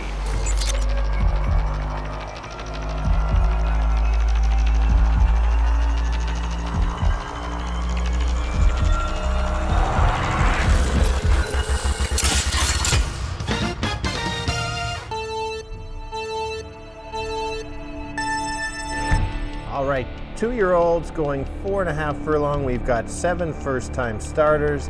Yes, it is a bit of a guess. We've talked about various angles. I'm going to look for some prices because I see enough on the 3-horse with Aunt Wendy as the trainer that I'm getting 9 to 1. That's worth a shot. And then the other one is 2 is my second choice. Not getting any value, but horses obviously can run, and I would not select them. I've got a 3-2. Throw in the 8, a Manitoba bred against Open. Kirt. Yeah, Stretch, I also like number 2 in here. Unscripted, draws the inside. That's not always the best place to be, going 5 furlongs and farther, but this is only going 4.5. So I think that's a huge advantage because it's close to the turn. So anybody on the inside. So I like it with your 2-3. I'm going to throw in the 6, Barely Regal. So good luck here with the babies in race number 4.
Unscripted leaves the 2-year-olds into the starting gate.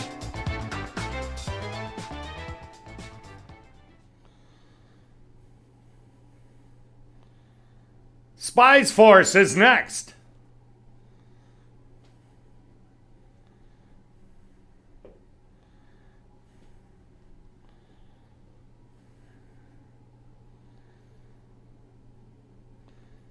Diamini steps right up and in. Don't Blame Coco's turn.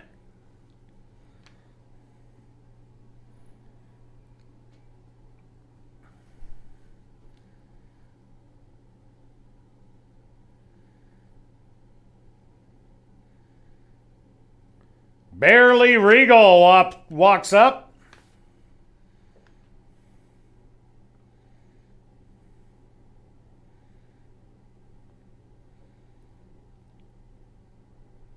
Front gates are now open for Barely Regal. Don't Blame Coco was a little fractious. Settled down now.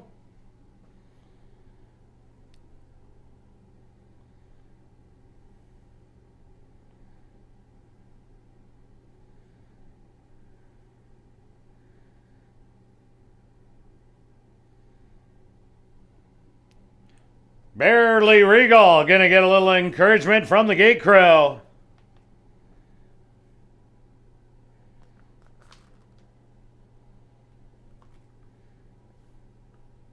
He's almost in.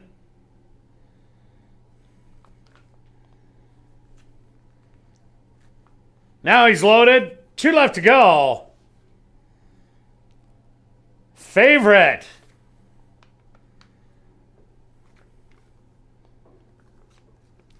We'll load without jockey Antonio Whitehall. Now that it's in, he'll climb back aboard. Now just waiting on, banking on Betty. They're all set. They're at the post.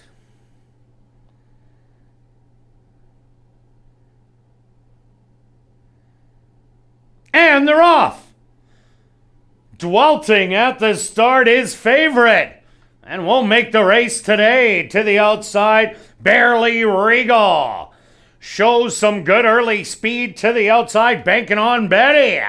Is right there with Barely Regal. Settle back in third. Don't Blame Coco. Couple more back. Is going to be Unscripted with Spies Town. And Domini will be the early trailer. 23-4 the opening quarter. Banking on Betty on the outside to the inside. Barely Regal, the Manitoba breds, banging it out at the head of the lane. And banking on Betty with that lead by a length, but not giving up. Barely Regal. Banking on Betty. What a debut. It's gonna win by 3. Barely Regal's second best. Third's gonna go to Diamini and fourth to Unscripted. Ladies and gentlemen, please hold all tickets. The inquiry sign is on the board. Please hold all tickets into the running of race number 4.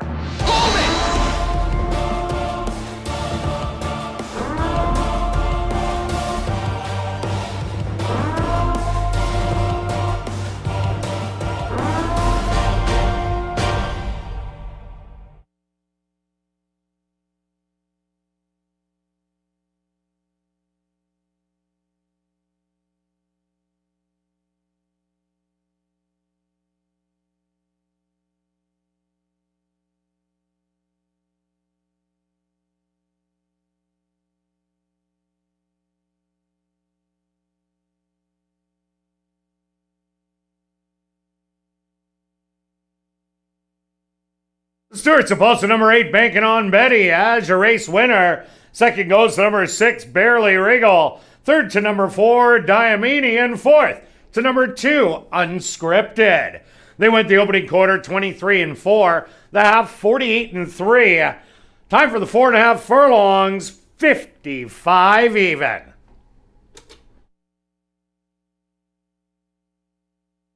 Once again, ladies and gentlemen, Stewart's inquiry into the start of race number 4.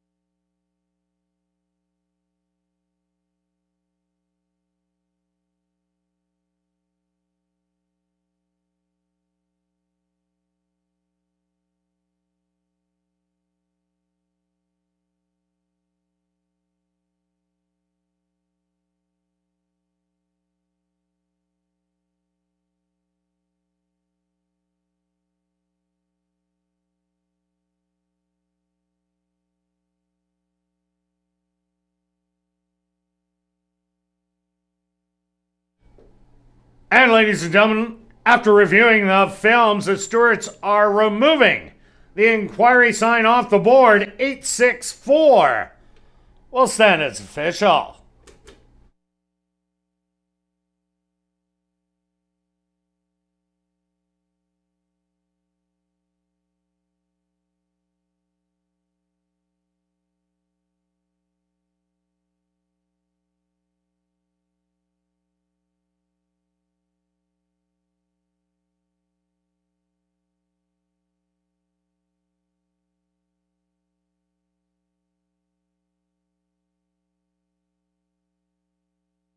Now entering the winner's enclosure, the official winner of the Ardell Sailor Memorial here in race number 4. That's number 8, Bankin' on Betty. Bankin' on Betty is a bay filly, 2 years old, by Vengeful Wildcat, out of the Maria by Old Forester. Owned by True North Thoroughbreds, trained by Michael Nault, and ridden to victory by Jorge Carreño. Time for the 4.5 furlongs. 55 seconds. Number 8, Bankin' on Betty, was proudly bred right here in Manitoba by Dr. Betty Hughes. And a special welcome and thank you to our CEO, Darren Dunn, who made that blanket presentation for the Ardell Sailor Memorial to the winning connections. Race 4 is official in the upcoming 5th race. Kicking off late pick 3 wagering. There are no changes. No changes in race number 5.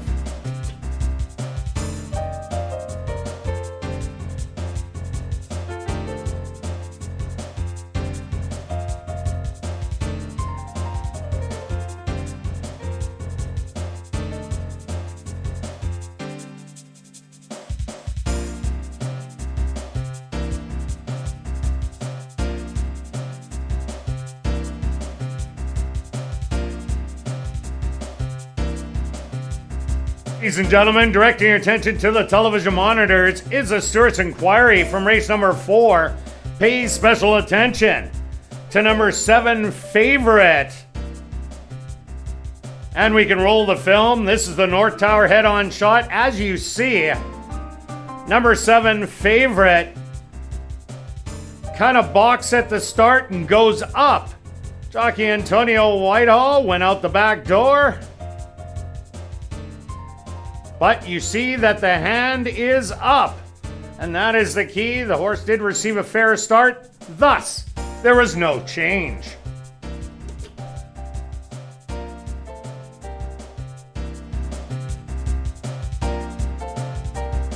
And they're off. Dwelting at the start is Favorite, and we'll make the race today. To the outside, Barely Regal. Shows some good early speed to the outside. Bankin' on Betty is right there with Barely Regal. Settle back in third. Don't blame Coco. Couple more back is going to be Unscripted with Spies Town, and Domini will be the early trailer. 23-4 the opening quarter.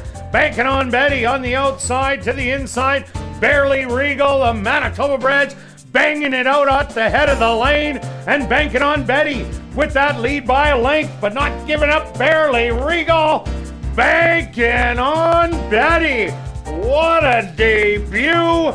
Is gonna win by 3.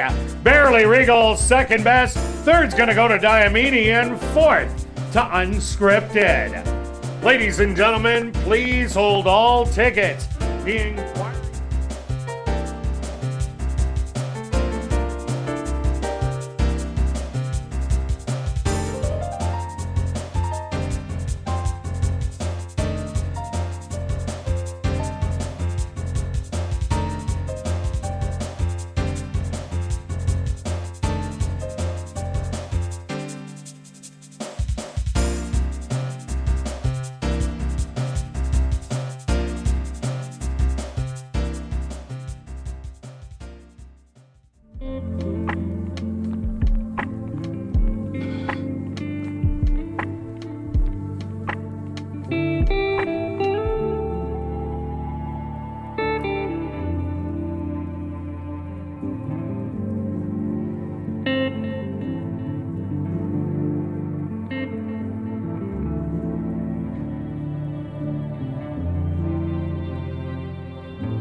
And welcome back down the paddock for race number 5. We're kicking off the late pick 3 with a $5,000 claimer for Manitoba, Saskatchewan, North and South Dakota breds that are maidens 3 and up. They're going to go 6 furlongs. Stretch, what do you like in the 5th? As TVG and all their viewers are joining us, and a special welcome to them. All right, yeah, they picked a good final 3 races to finish it off, especially the last 2. Just a quick comment on race 4. I like how you showed that replay and explained with the hand coming up. I don't know how many years that's been now. It's been a fair amount, but all the tracks do that. You can watch when the starter's hand comes up or the gate crew comes up. It makes it so easy for the stewards to see, yep, he's not holding it. I remember years ago that it was hard to tell, and now I know I've seen it in New York and all the different ones that those hand comes up and you show it, the hand's nowhere. Obviously, the 2-year-olds, that's a bit of a risk as a 2-year-old. First time starter in a race, in the gate, the bell's going off. It's always a risk in that, and that's why I don't like taking favorites. And we will both happen to have that 8 with the works and everything kind of fit that horse. So that's the past. Moving on to the 5th. What do you like? I like the 1 quite a bit in here. A maiden special weight dropper. We know the angle. Thanks, Bradley. There it is. There's the 1 right there. I've always used this angle, but it seems lately, probably about 4 or 5 of the last droppers into claimers here at ASD have won. Some at big prices, some were favorites, but it was just the horse needed to drop. I think this horse found a nice spot. Good move by the trainer, Elton, to make the drop. You made a great point on ASD Live, because I had my notes there was the horse was a vet scratch. What happened was the horse was at the gate and ran away and was gone too far, and it was a really smart move. But let's not load the horse back in. He's already run his race around the track.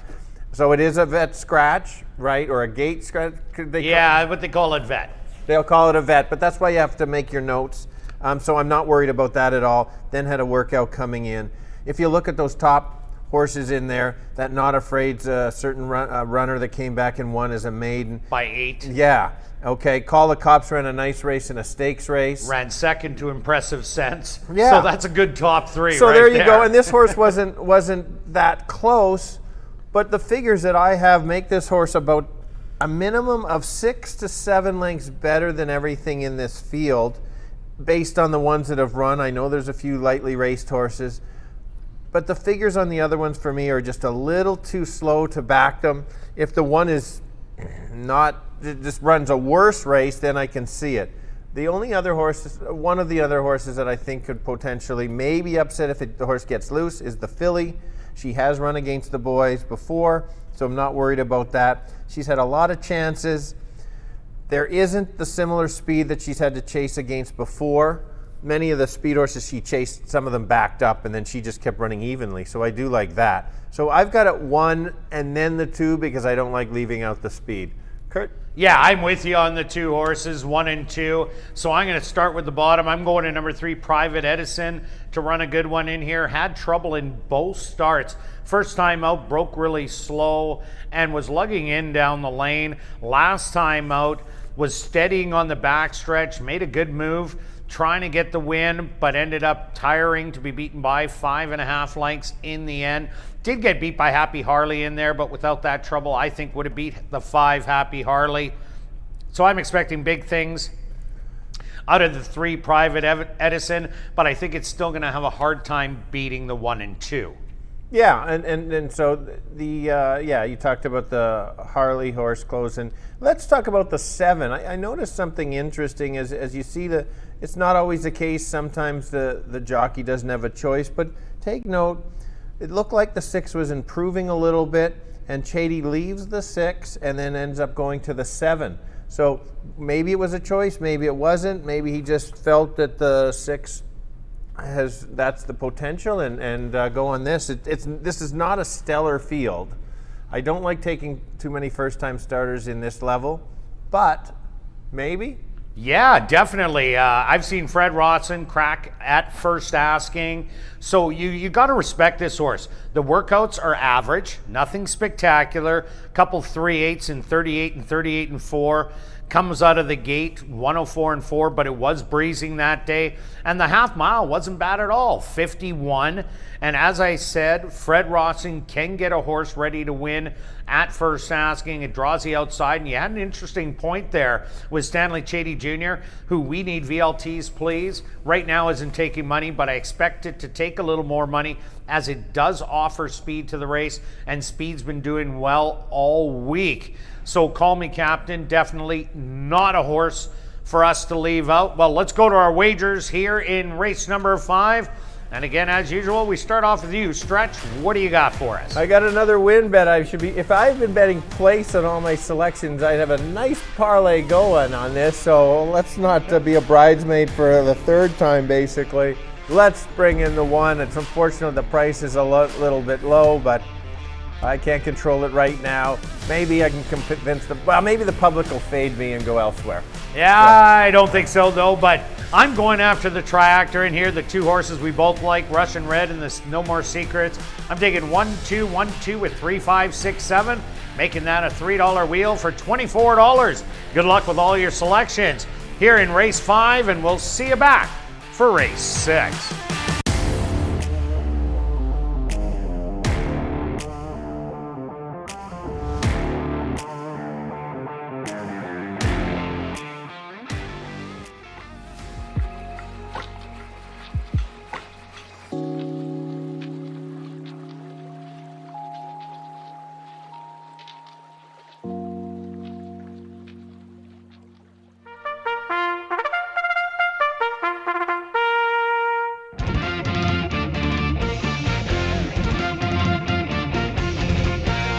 The horses are on the track for race number 5. They're going to go 6 furlongs for $9,400.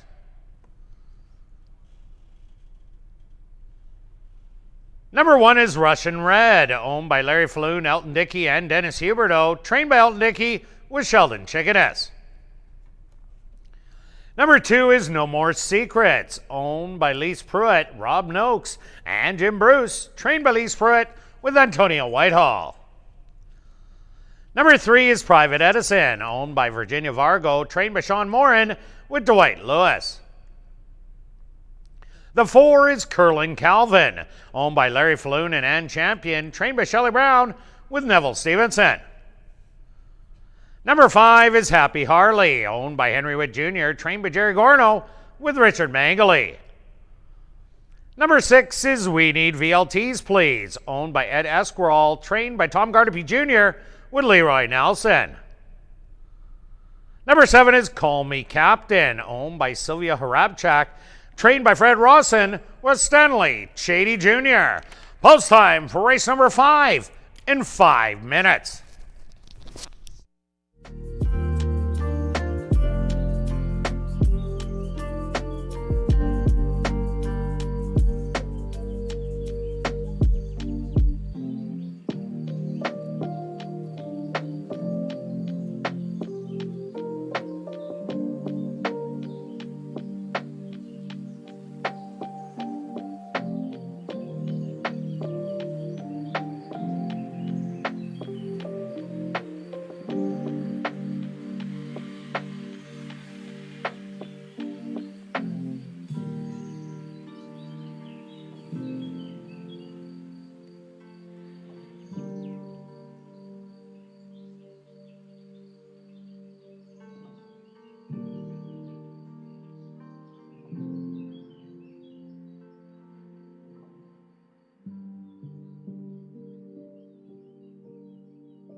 It's now 2 minutes to post time at ASD.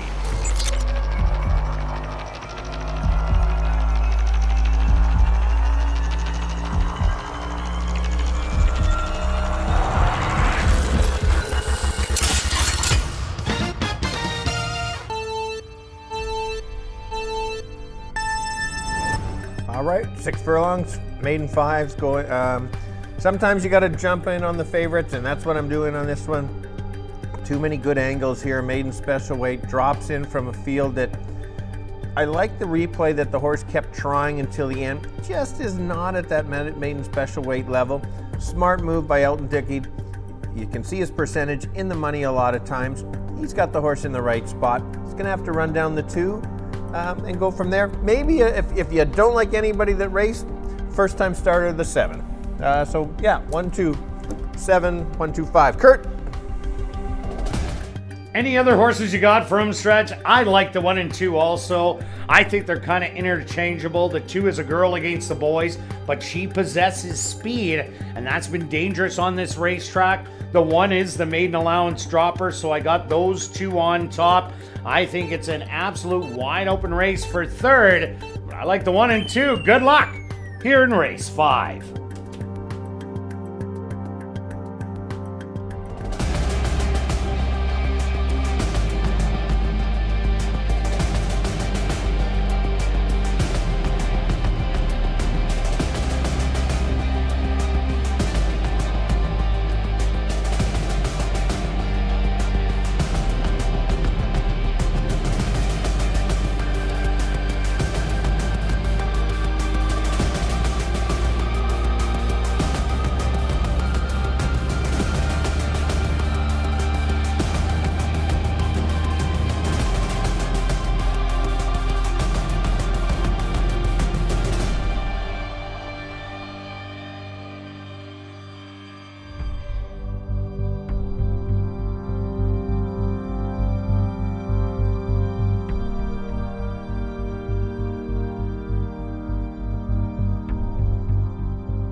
Russian Red, the second choice on the board. Now a co-favorite will be the first to move in. The filly, No More Secrets, the other co-favorite, is in. Private Edison is next.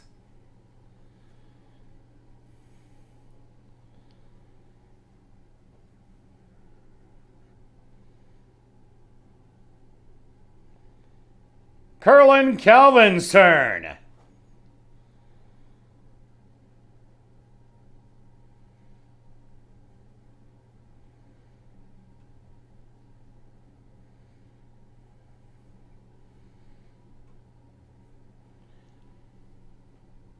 Curlin Calvin getting a little extra help from the gate crew.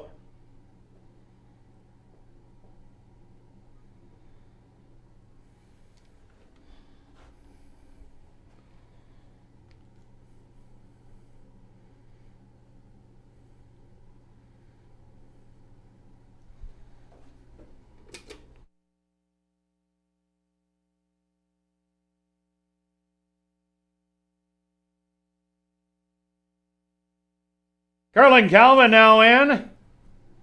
Happy Harley's turn. Now just 2 left to load. We need VLTs, please.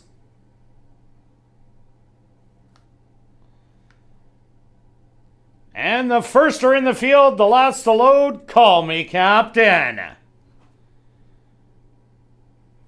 They're all set. They're at the post. And they're off.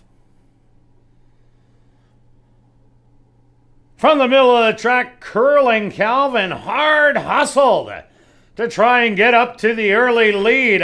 On the inside, Russian Red now takes over by a narrow neck over No More Secrets, who's putting on the pressure. Settled back in third. We need VLTs, please. Back to fourth, Curlin Calvin. Running as a pair, Private Edison and Call Me Captain, about 6 out of it. And your early trailer, Happy Harley. The late runner is about a dozen off of it, 23 and 4. The opening quarter, Russian Red, No More Secrets, and We Need VLTs, please. These 3 are battling it out. Private Edison is watching all that action. In behind them, making a move from the back of the field, Happy Harley. They hit the head of the lane. Russian Red not giving up at the rail, as is No More Secrets. To the far outside, Private Edison has some good late run, and Private Edison has everything going. Gonna blow up the tote board. 49-20, Private Edison. Second's gonna go to We Need VLTs, please. Close for third between No More Secrets and Happy Harley.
The stewards are posted number 3, Private Edison, as your race winner. Second goes to number 6, We Need VLTs, please. A photograph has been called to determine the show position.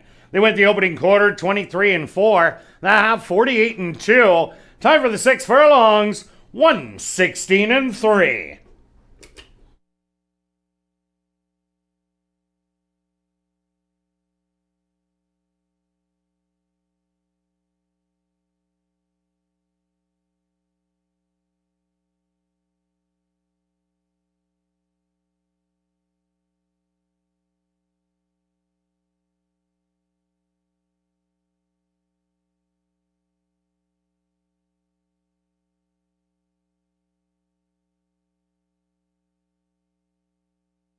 Results of the photo show number 1, Russian Red, finishing third. Fourth goes to number 5, Happy Harley.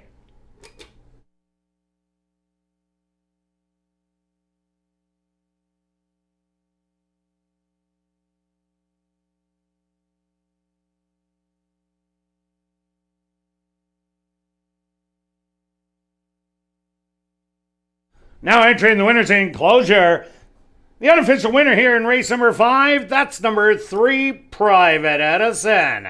Private Edison is a dark bay or brown gelding, 4 years old, by Edison, out of the mare Warren's Collector, by Rahi's Quackerjack. Owned by Virginia Vargo, trained by Sean Morin, and ridden to victory by Dwight Lewis. Time for the 6 furlongs, 116 and 3.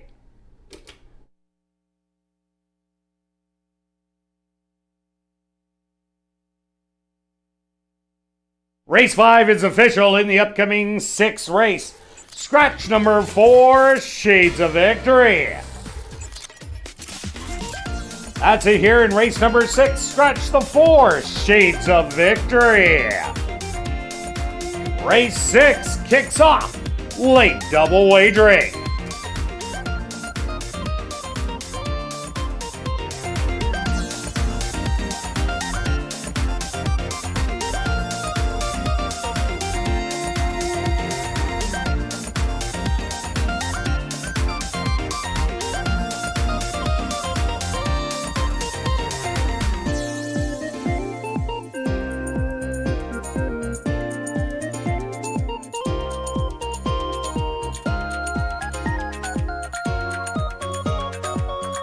And they're off. From the middle of the track, Curling Calvin hard hustled to try and get up to the early lead. On the inside, Russian Red now takes over by a narrow neck over No More Secrets, who's putting on the pressure. Settle back in third. We Need VLTs, please. Back to fourth, Curling Calvin. Running as a pair, Private Edison and Call Me Captain, about 6 out of it. And your early trailer, Happy Harley. The late runner is about a dozen off it, 23 and 4. The opening quarter, Russian Red, No More Secrets, and We Need VLTs, please. These 3 are battling it out. Private Edison is watching all that action. In behind them, making a move from the back of the field, Happy Harley. They hit the head of the lane. Russian Red not giving up at the rail, as is No More Secret. To the far outside, Private Edison has some good late run, and Private Edison has everything going. Gonna blow up the tote board.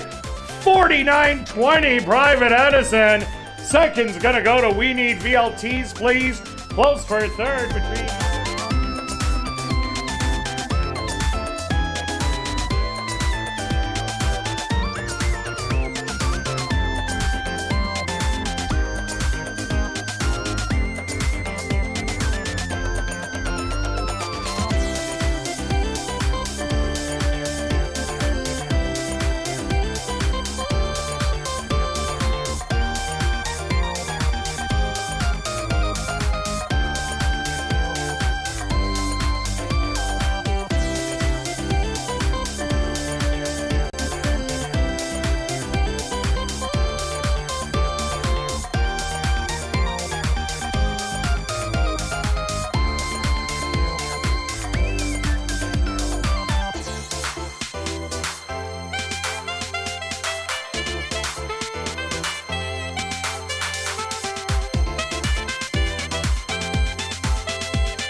And welcome back down the paddock for race number 6 for this allowance optional $10,000 claimer.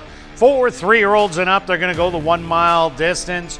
Scratch number 4, Shades of Victory. Stretch, well, that knocked us out of the pick 4. Yes, out of both. It was a very good ride by Dwight in that last one. Just waited, and it looked like when I was watching that he just waited. The other ones were battling it out on the front end. He just literally just had to sit there and wait for them to come back, and just a smart ride to recognize the situation.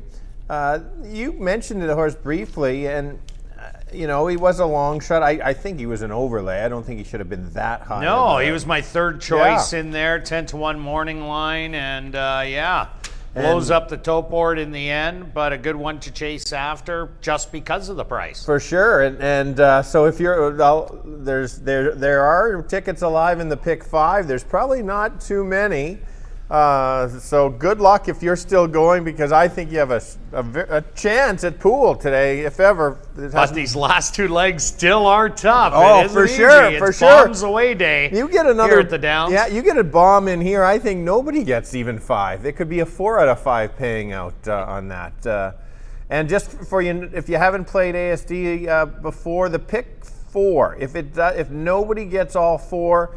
It becomes a carryover, and the carryover would go on Monday. So just if you're out, now you have something to cheer for, kind of against. Not that I'm doing that. I wouldn't do that. Let's go to my top selection. Happens to be the favorite, and this horse didn't have a great trip last time.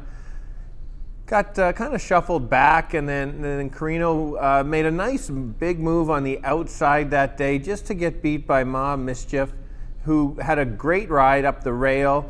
And we've been mentioning the rail's been kind of the place to be. Find that for me there, Bradley. There we go. Jared's already won a race today. Ran 1-2 in the first, and then another second. So he's got his horses going right now. The figures are there. Some nice figures at Turf Paradise. Both races, that first race, going 5 was just kind of too short for him, and then he showed that he's a better distance horse, makes a bit of a drop that makes him my top selection. I'm a little surprised on that low of a price. Are you thinking that's a little low, or about what you thought, Kirt? No, I think that's going to climb up. I expect this horse to be about 6-5, 7-5 come post time. But the question in this race, who is the speed? There really isn't a speed. I thought Shades of Victory was. Now that it's scratched out of here, you got to look elsewhere. Maybe it's Bumble Elgato, the 2. Cabin John, the 5, has showed speed in the past. And Hoochie Coochie Sam, I don't know where that came from last time out, but he Hoochie Coochie'd up to the front and ran a really good race, only getting beat by 1.25 lengths in the end. He could be the speed of it. Stretch, I'm going to throw this one back to you. Who's the speed? The speed is going to be, see how I'm just stretching it out? Yeah, I and see thinking, that. You're stretching it out. The speed is going to be the Gooch. The Gooch is going to sneak up, because I know Courageous sits back. I thought Bumble Elgato. That's the one. I just think he's got to improve, and his figures are just not there that I have. But Hoochie certainly could go. That was a nice wake-up race. I'm glad you mentioned that, because I made note of just waking up and showing something. That's the first time. That was only 6 furlongs, so now they're stretching out. There's an outside shot. I don't disagree with you on the Cabin. Notice how I've mentioned almost every horse. You called me out on the betting blast on that, and I might have said the 3.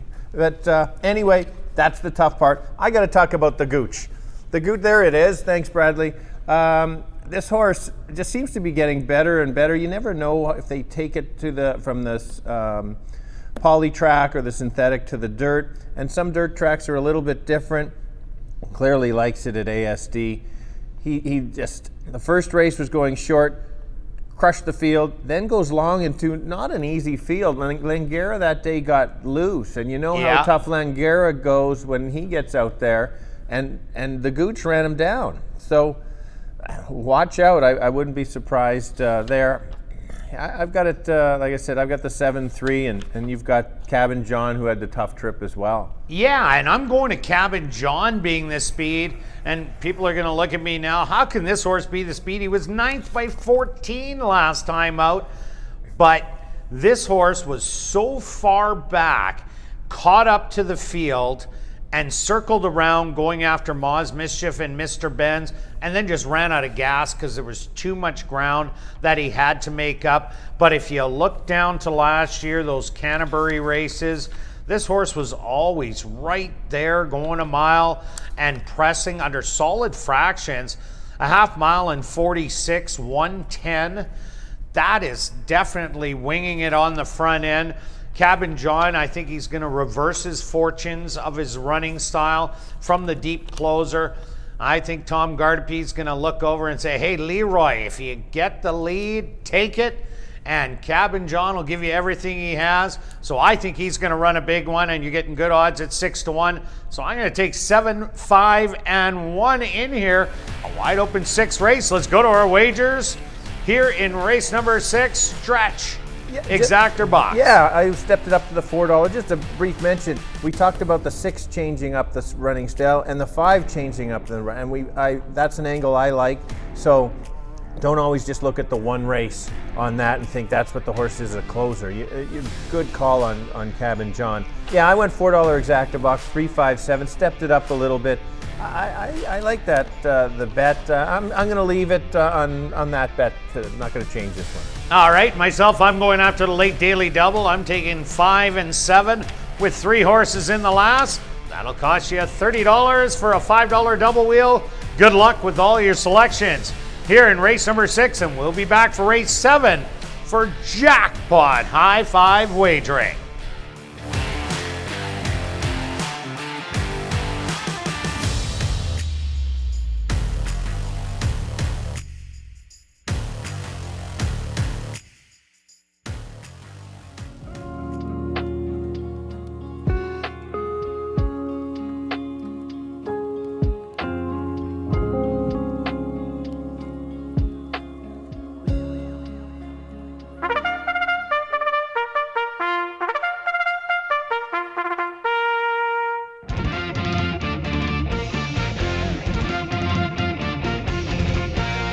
The horses are on the track for race number 6. They're going to go 1 mile for $14,700. Number 1 is Courageous, owned by Hetty Kling, trained by Maria Stanford with Neville Stevenson. Number 2 is Bumble Elgato, owned by My Three Nieces Stable, trained by Mike Taphorn with Richard Mangley. The 3 is Gooch Express, owned by Wind Dancer Stable, trained by Winnie Anderson with Antonio Whitehall. The 4, Shades of Victory, was scratched. Number 5 is Cabin John, owned by Dale Henry, trained by Tom Gardapi Jr. with Leroy Nelson. The 6 is Hoochie Coochie Sam, owned by Dennis and Heather Dorchester, trained by Dennis Dorchester with Sheldon Chickeness. Rounding out the field is number 7, Mr. Benz, owned by Ira Donald and King Couture, trained by Jared Brown with Jorge Carreño. Post time for race number 6, 7 minutes away.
It's now 2 minutes to post time at ASD.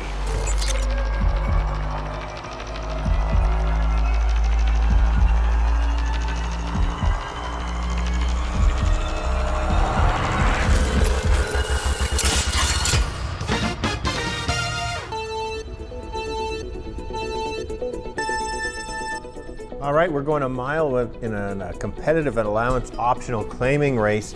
I landed on the 7. It is the favorite. A few of the favorites have been getting beat today. This horse has the figures. Had a tough trip last time. I don't think the horse is going to be as far back as he was last time. I think Carino's going to have a nice garden spot behind the kind of unknown speed. Is it the 5? Is it the 6? Is it the 3? If a couple of them battle, watch out, take over, and of course, don't leave out the gooch. Kirt? Yeah, I also like number 7, Mr. Benz in here.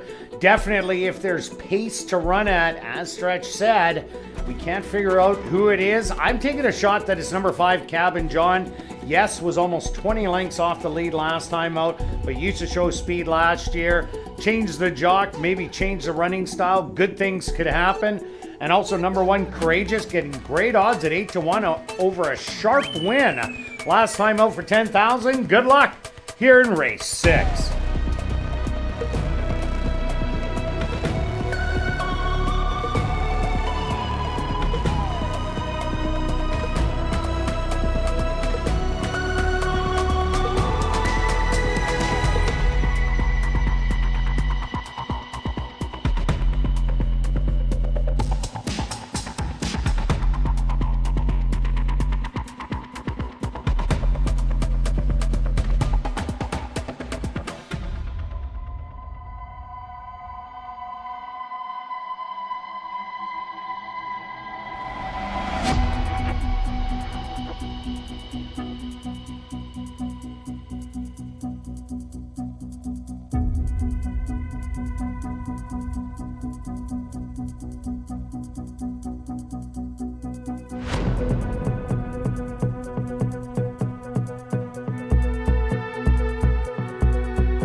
post time.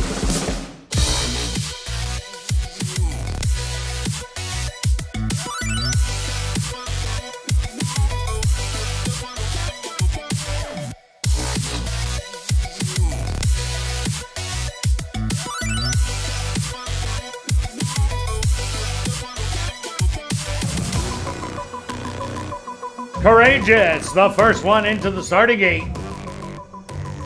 Next up, Bumble Alligato.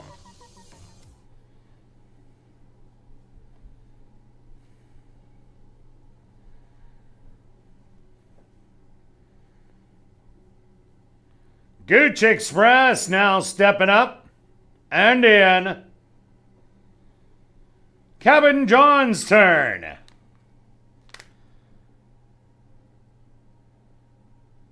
Now just 2 left to load. Hoochie Coochie Sam.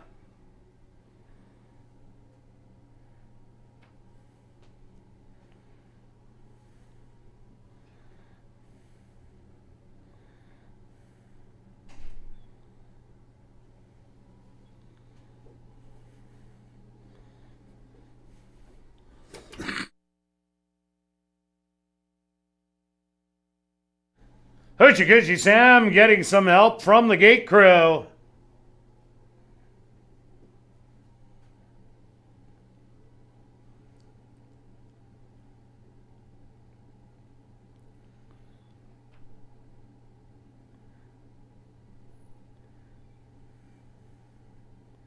And the gate crew always wins that battle. Now just waiting on the 4 to 5 choice. That's Mr. Benz.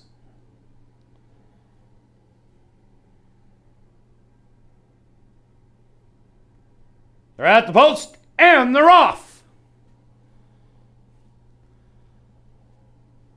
From the middle of the track, that's Cabin John.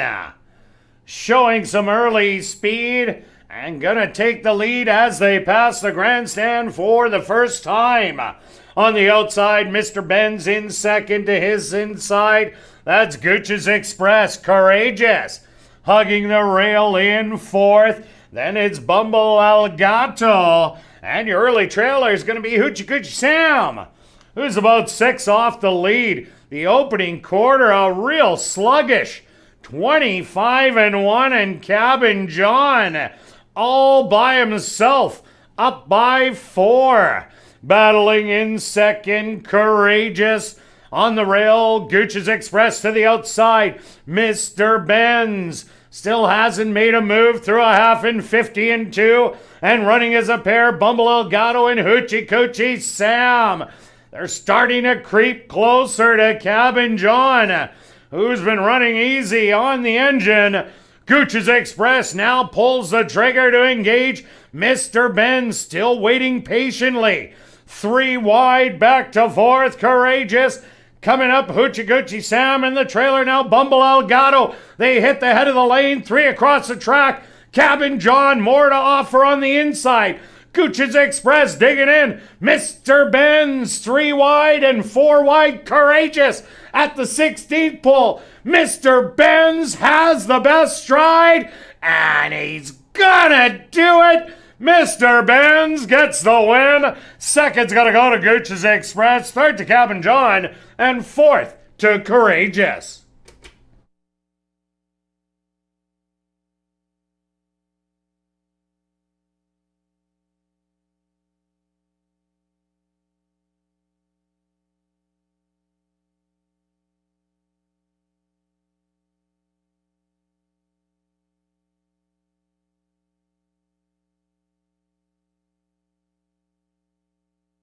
Stewards have requested a photograph to determine the winning horse.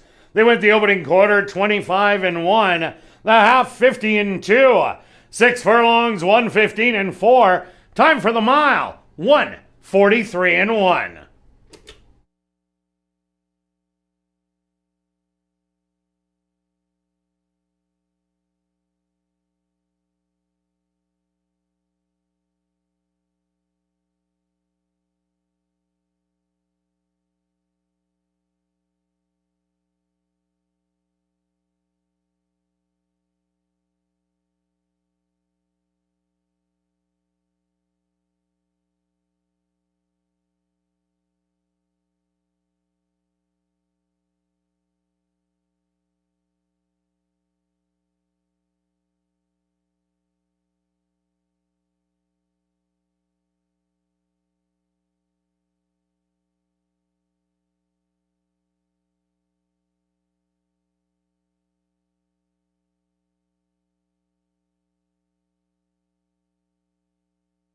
Mr. Benz, your race winner. Second goes to number 3, Gooch Express. Third to number 5, Cabin John. And fourth to number 1, Courageous.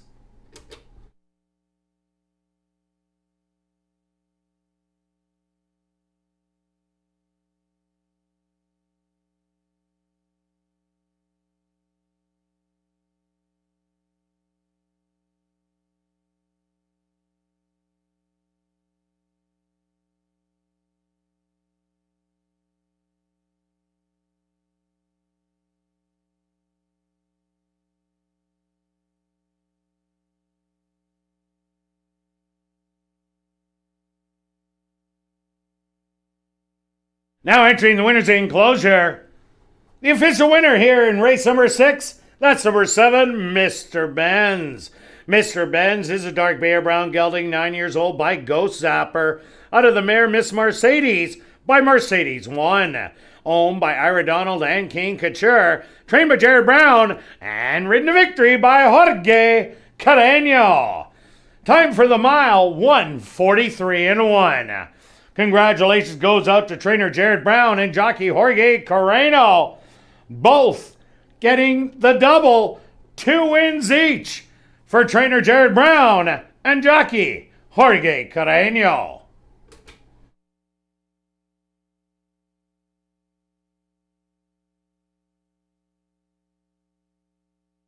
Race 6 is official in the upcoming 7th race.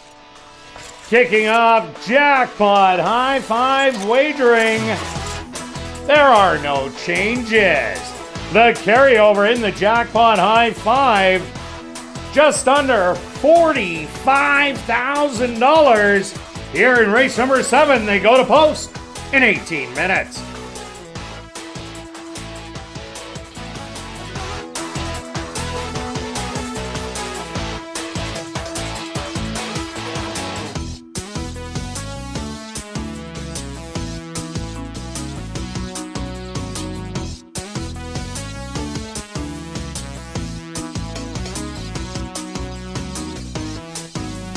They're at the post, and they're off.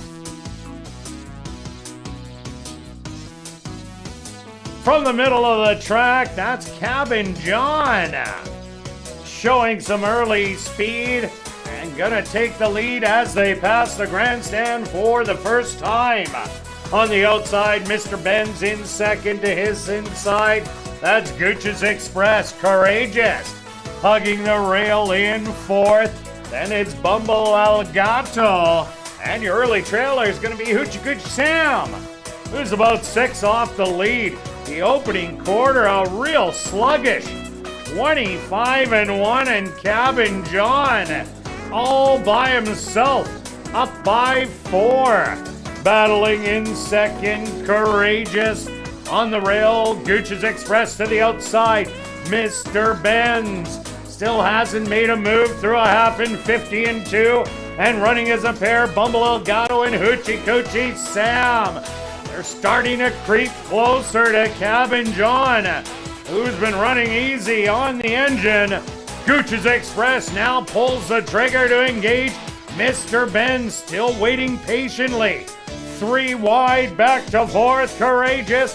Coming up, Hoochie Coochie Sam in the trailer now, Bumble Elgato. They hit the head of the lane, 3 across the track. Cabin John, more to offer on the inside.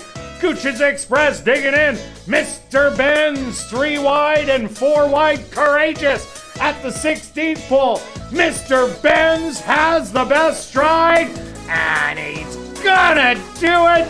Mr. Benz gets the win. Second's gonna go to Gooch's Express, third to Cabin John, and fourth to Courageous.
And welcome back down the paddock for race number 7 for this $7,500 claimer for the boys 3 and up. They're going to go 6 furlongs, jackpot high, 5 wagering, approaching $45,000. And a special welcome to TVG and all their viewers joining us here in race number 7. Stretch. Let's try and find another winner. Last race, Cabin John. Yeah, you called how it went. The 5. 9th by 20 and then on the engine. There were some really good rides in there. Just really quickly, it was cat and mouse between Antonio and Carino there. Yeah, it definitely was. Oh, and the Gooch was coming back on. I am going to start the fan club for the Gooch, by the way. I might start wearing every time he runs the Gooch. Anyway. The Gooch in the stretch. Yes, exactly. All right, let's finish off the week with a winner, Kirt. I'm going to go with, we have completely different picks, and this is a great example of, you see the race going one way, I see a race going a different way. One of us is going to be completely wrong. Hopefully nobody remembers about who is for the whole week. But I'll let everybody know if I'm right. Here we go. I'm going with 8, Zucchini. Originally, I thought this was a tougher race. Well, it is a tough race. All races are pretty tough. But I thought I figured something out here. I think this horse is going to be on or near the lead. It's a horse that doesn't have to have the lead. So I know you think there could be a battle between the 2 and the 8. I'm thinking that the 8 does not have to duel to get the lead. You get a nice workout to come in just to set it up. You get Antonio Always is riding well. I think, who knows, he might end up on the lead, kind of like your Cabin John. Nobody really wanted it, and then it went. So that's why I don't think there's a duel. The two horse woke up last time and basically surprised me. Could go to the lead. I didn't think so. I think he's just figured it out. My figures have those two running around the track together without a duel. Well, I see it a little different. I see El Chairman, Zucchini both running right out to try and grab the early lead.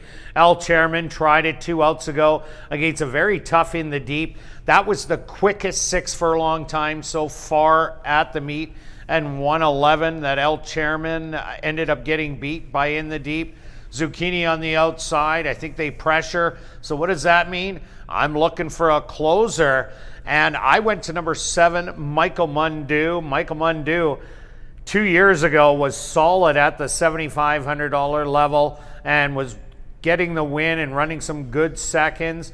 First time out, the horse needed that start off a 2-year layoff. Second time, showed a lot more in a very tough race where Silver Spun was the odds-on choice. Last time out, lost to the stablemate Marquis Well, who that was his second win, and he came back to win after that at the $10,000 level. But what he showed me is that good late run down the lane. He does have tactical speed that he could use, so he won't be far away from, say, a 47.5. Expect him to be within 2-3 lengths. So I really like him today. In his 4th start off that extended layoff. Jared Brown already with 2 wins on the card. He's looking for the hat trick. Another horse I like at good odds is number 4, Mana Blues. Mana Blues last time out was forced towards the front end. In fairly soft fractions they went that day, 23-4, sped up the second quarter. You see Marquis Well, that was his 3rd win, him getting the job done. But Mana Blues last year had a good year and was always hitting the board and in the money. I think he needs this little drop in class from that $10,000 level, which is much tougher, to this 75. I think this is a lot softer than he's been running in. So I think Mana Blues gets back to his ways that he had before. So I like him a lot in here too. That's fair. That's fair. I looked at him. That horse ran so well last year and cashed some tickets. I agree, needs to drop. I'm going to wait and see. But again, one of those horses, I'm not surprised if that horse ended up winning or waking up and go. I am going to mention a certain horse for interest's sake for anybody that is out of the pick 4, and that would be the 1 horse. You're probably cheering for the 1 if you're out of the pick 4, because the 1 wins. We have a nice carryover in the pick 4 on Monday. So if you have nothing to cheer for that one. Yeah, go from there. Okay, Stretch's stats, looking at it. All right, let's go to our wagers here in race number 7. Stretch, exactor time. It is. I got the last exactor, didn't really make any money, kind of broke even. I'm going to give Marissa the night off. I'm going to leave it at that, all or nothing. 8 on top with those horses. Let's see how it comes up. Ignore me if I'm wrong, but we'll see you on Monday. All right, and myself, I'm going after the same triactor I ended off with last night that I cashed. I'm taking the 7 on top, Michael Mundu, with 5 horses, the 2, 3, 4, 5, 8. With the 2, 3, 4, 5, 8, that'll cost you $20. Good luck with all your wagers here in race number 7, and we'll see you back Monday, 6:45 Central for ASD Live.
The horses are on the track for race number 7. They're going to go 6 furlongs. for $13,400.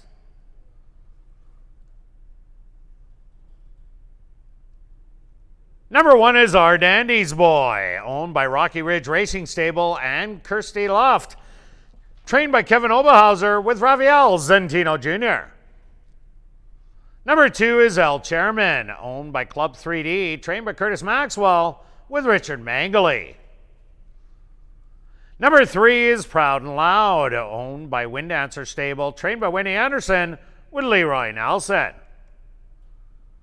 Number 4 is Mana Blues, owned by Kyle and Megan Hebert, trained by Shelley Brown with Stanley Chady Jr. Number 5 is Drizzy, owned by Ira Donald and King Couture, trained by Jared Brown with Jorge Carreño. Number 6 is My Father's Eyes, owned by Mike Powers and Jerry Gorno, trained by Jerry Gorno with Sheldon Chickadas. Number 7 is Michael Mundu, owned by Bonnie McCrory and Gary Danielson, trained by Jared Brown with Nyrone Austin. Rounding out the field is number 8 Zucchini, owned by Corley Shantz, trained by Craig Smith with Antonio Whitehall. Jackpot High Five wagering here in race number 7. They go to post in 4 minutes.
It's now 2 minutes to post time at ASD.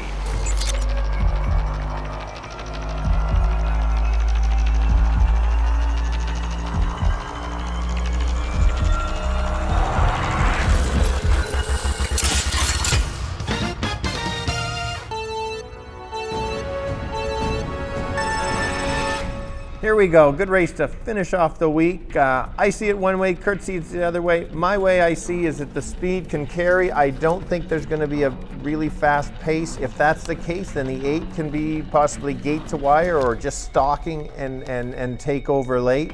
I like how the horse has been running. He's been sharp, is moving up a little bit in class. That's maybe the against it, but the figures say that the horse can do that. The 2's a wake-up horse. I'm going 8, 2, and 5. Watch out if there's a duel, though. Then you might want to listen to Kirt. Go ahead, Kirt. Yeah, Stretch, I do see a duel between the 2 and 8, so I went closers, and I went straight to number 7, Michael Mundu, off for 2 years, coming into it this year, making its 4th start off the layoff, and Jared Brown has been doing very well with these kind of horses. Good second place finish to a horse that's won 3 in a row. And Mana Blues is my other long shot, also 10-1. Good luck here in the nightcap.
post time.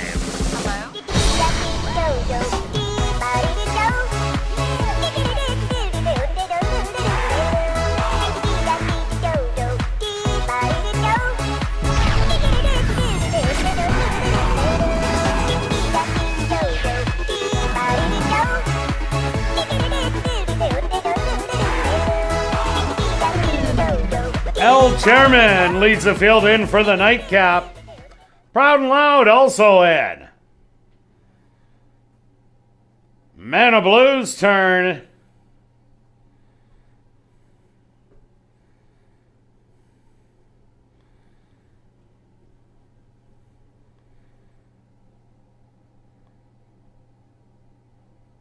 The 2-1 favorite, Drizzy, set to move in.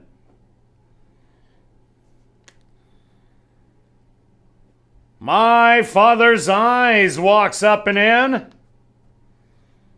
Michael Mundu. He's found his spot. 2 left to load.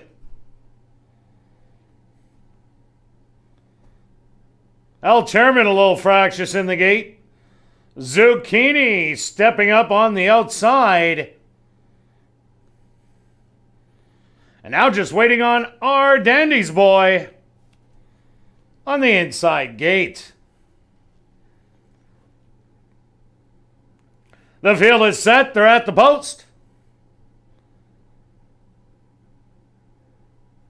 And they're off. From the inside, El Chairman is set like a rocket out to grab the early lead and is going to do it by a length. Man of Blues will be the one to put on the early pressure. 3 wide, Drizzy, Proud and Loud securing the rail, moving up. Then it's Michael Mundu. Over in 5th, My Father's Eyes. Zucchini going to come off it today. And the early trailer, our Dandy's boy, has about 9 off the early lead. 23-4, the opening quarter. El Chairman is going to try and take it gate to wire. Man of Blues in an all-out drive from second. Drizzy now making his move. 3 wide to capture the leader. The half, 47-1. My Father's Eyes getting into it, and the rail Proud and Loud. El Chairman with the short lead on the inside. Man of Blues to the far outside. Drizzy has a good stride going. A late rally by My Father's Eyes. Man of Blues digging in on the outside. Drizzy. These two bobbing noses to the wire, but Drizzy is gonna get it. Second's gonna go to Man of Blues. Third to My Father's Eyes, rounding out the top 3.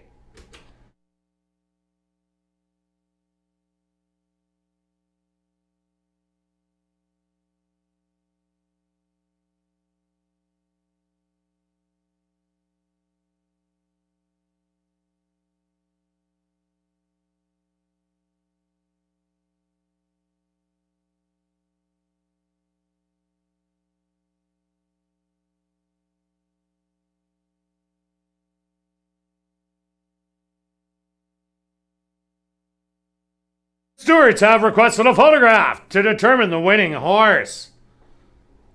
They went the opening quarter 23-4.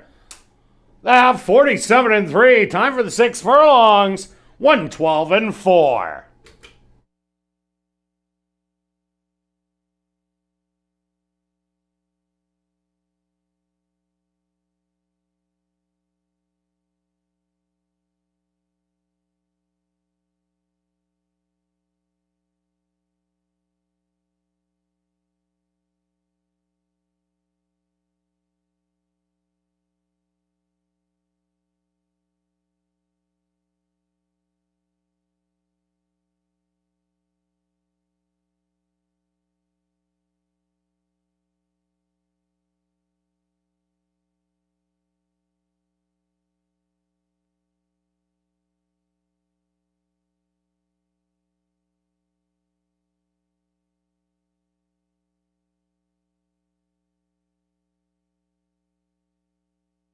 Results of the photo show the winner number 5, Drizzy.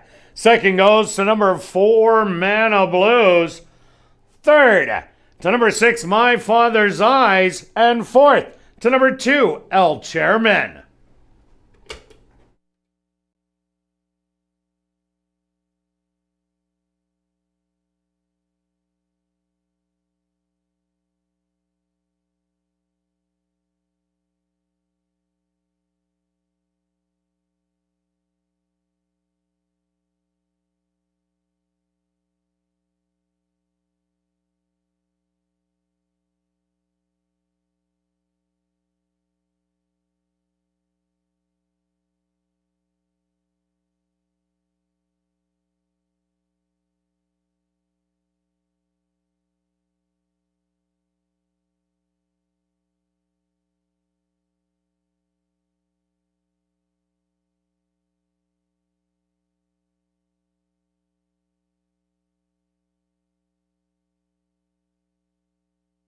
Now entering the winner's enclosure, the official winner here in race number 7, that's number 5, Drizzy.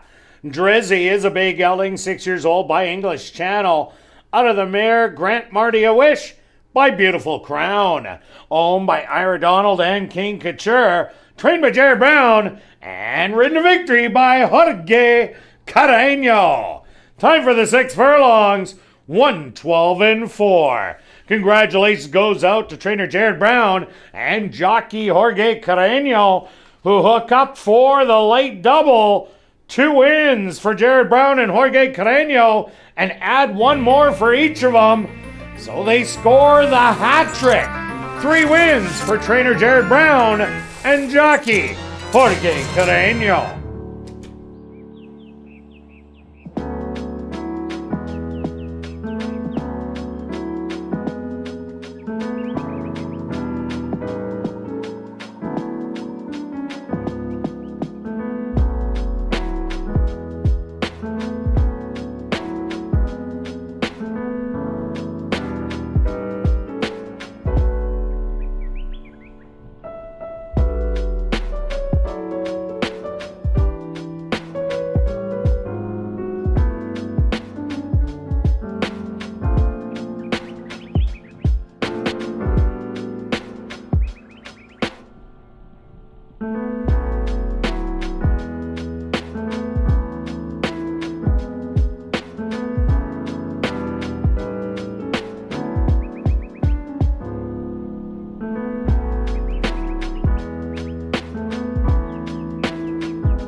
Gonna do it by a length. Man of Blues will be the one to put on the early pressure.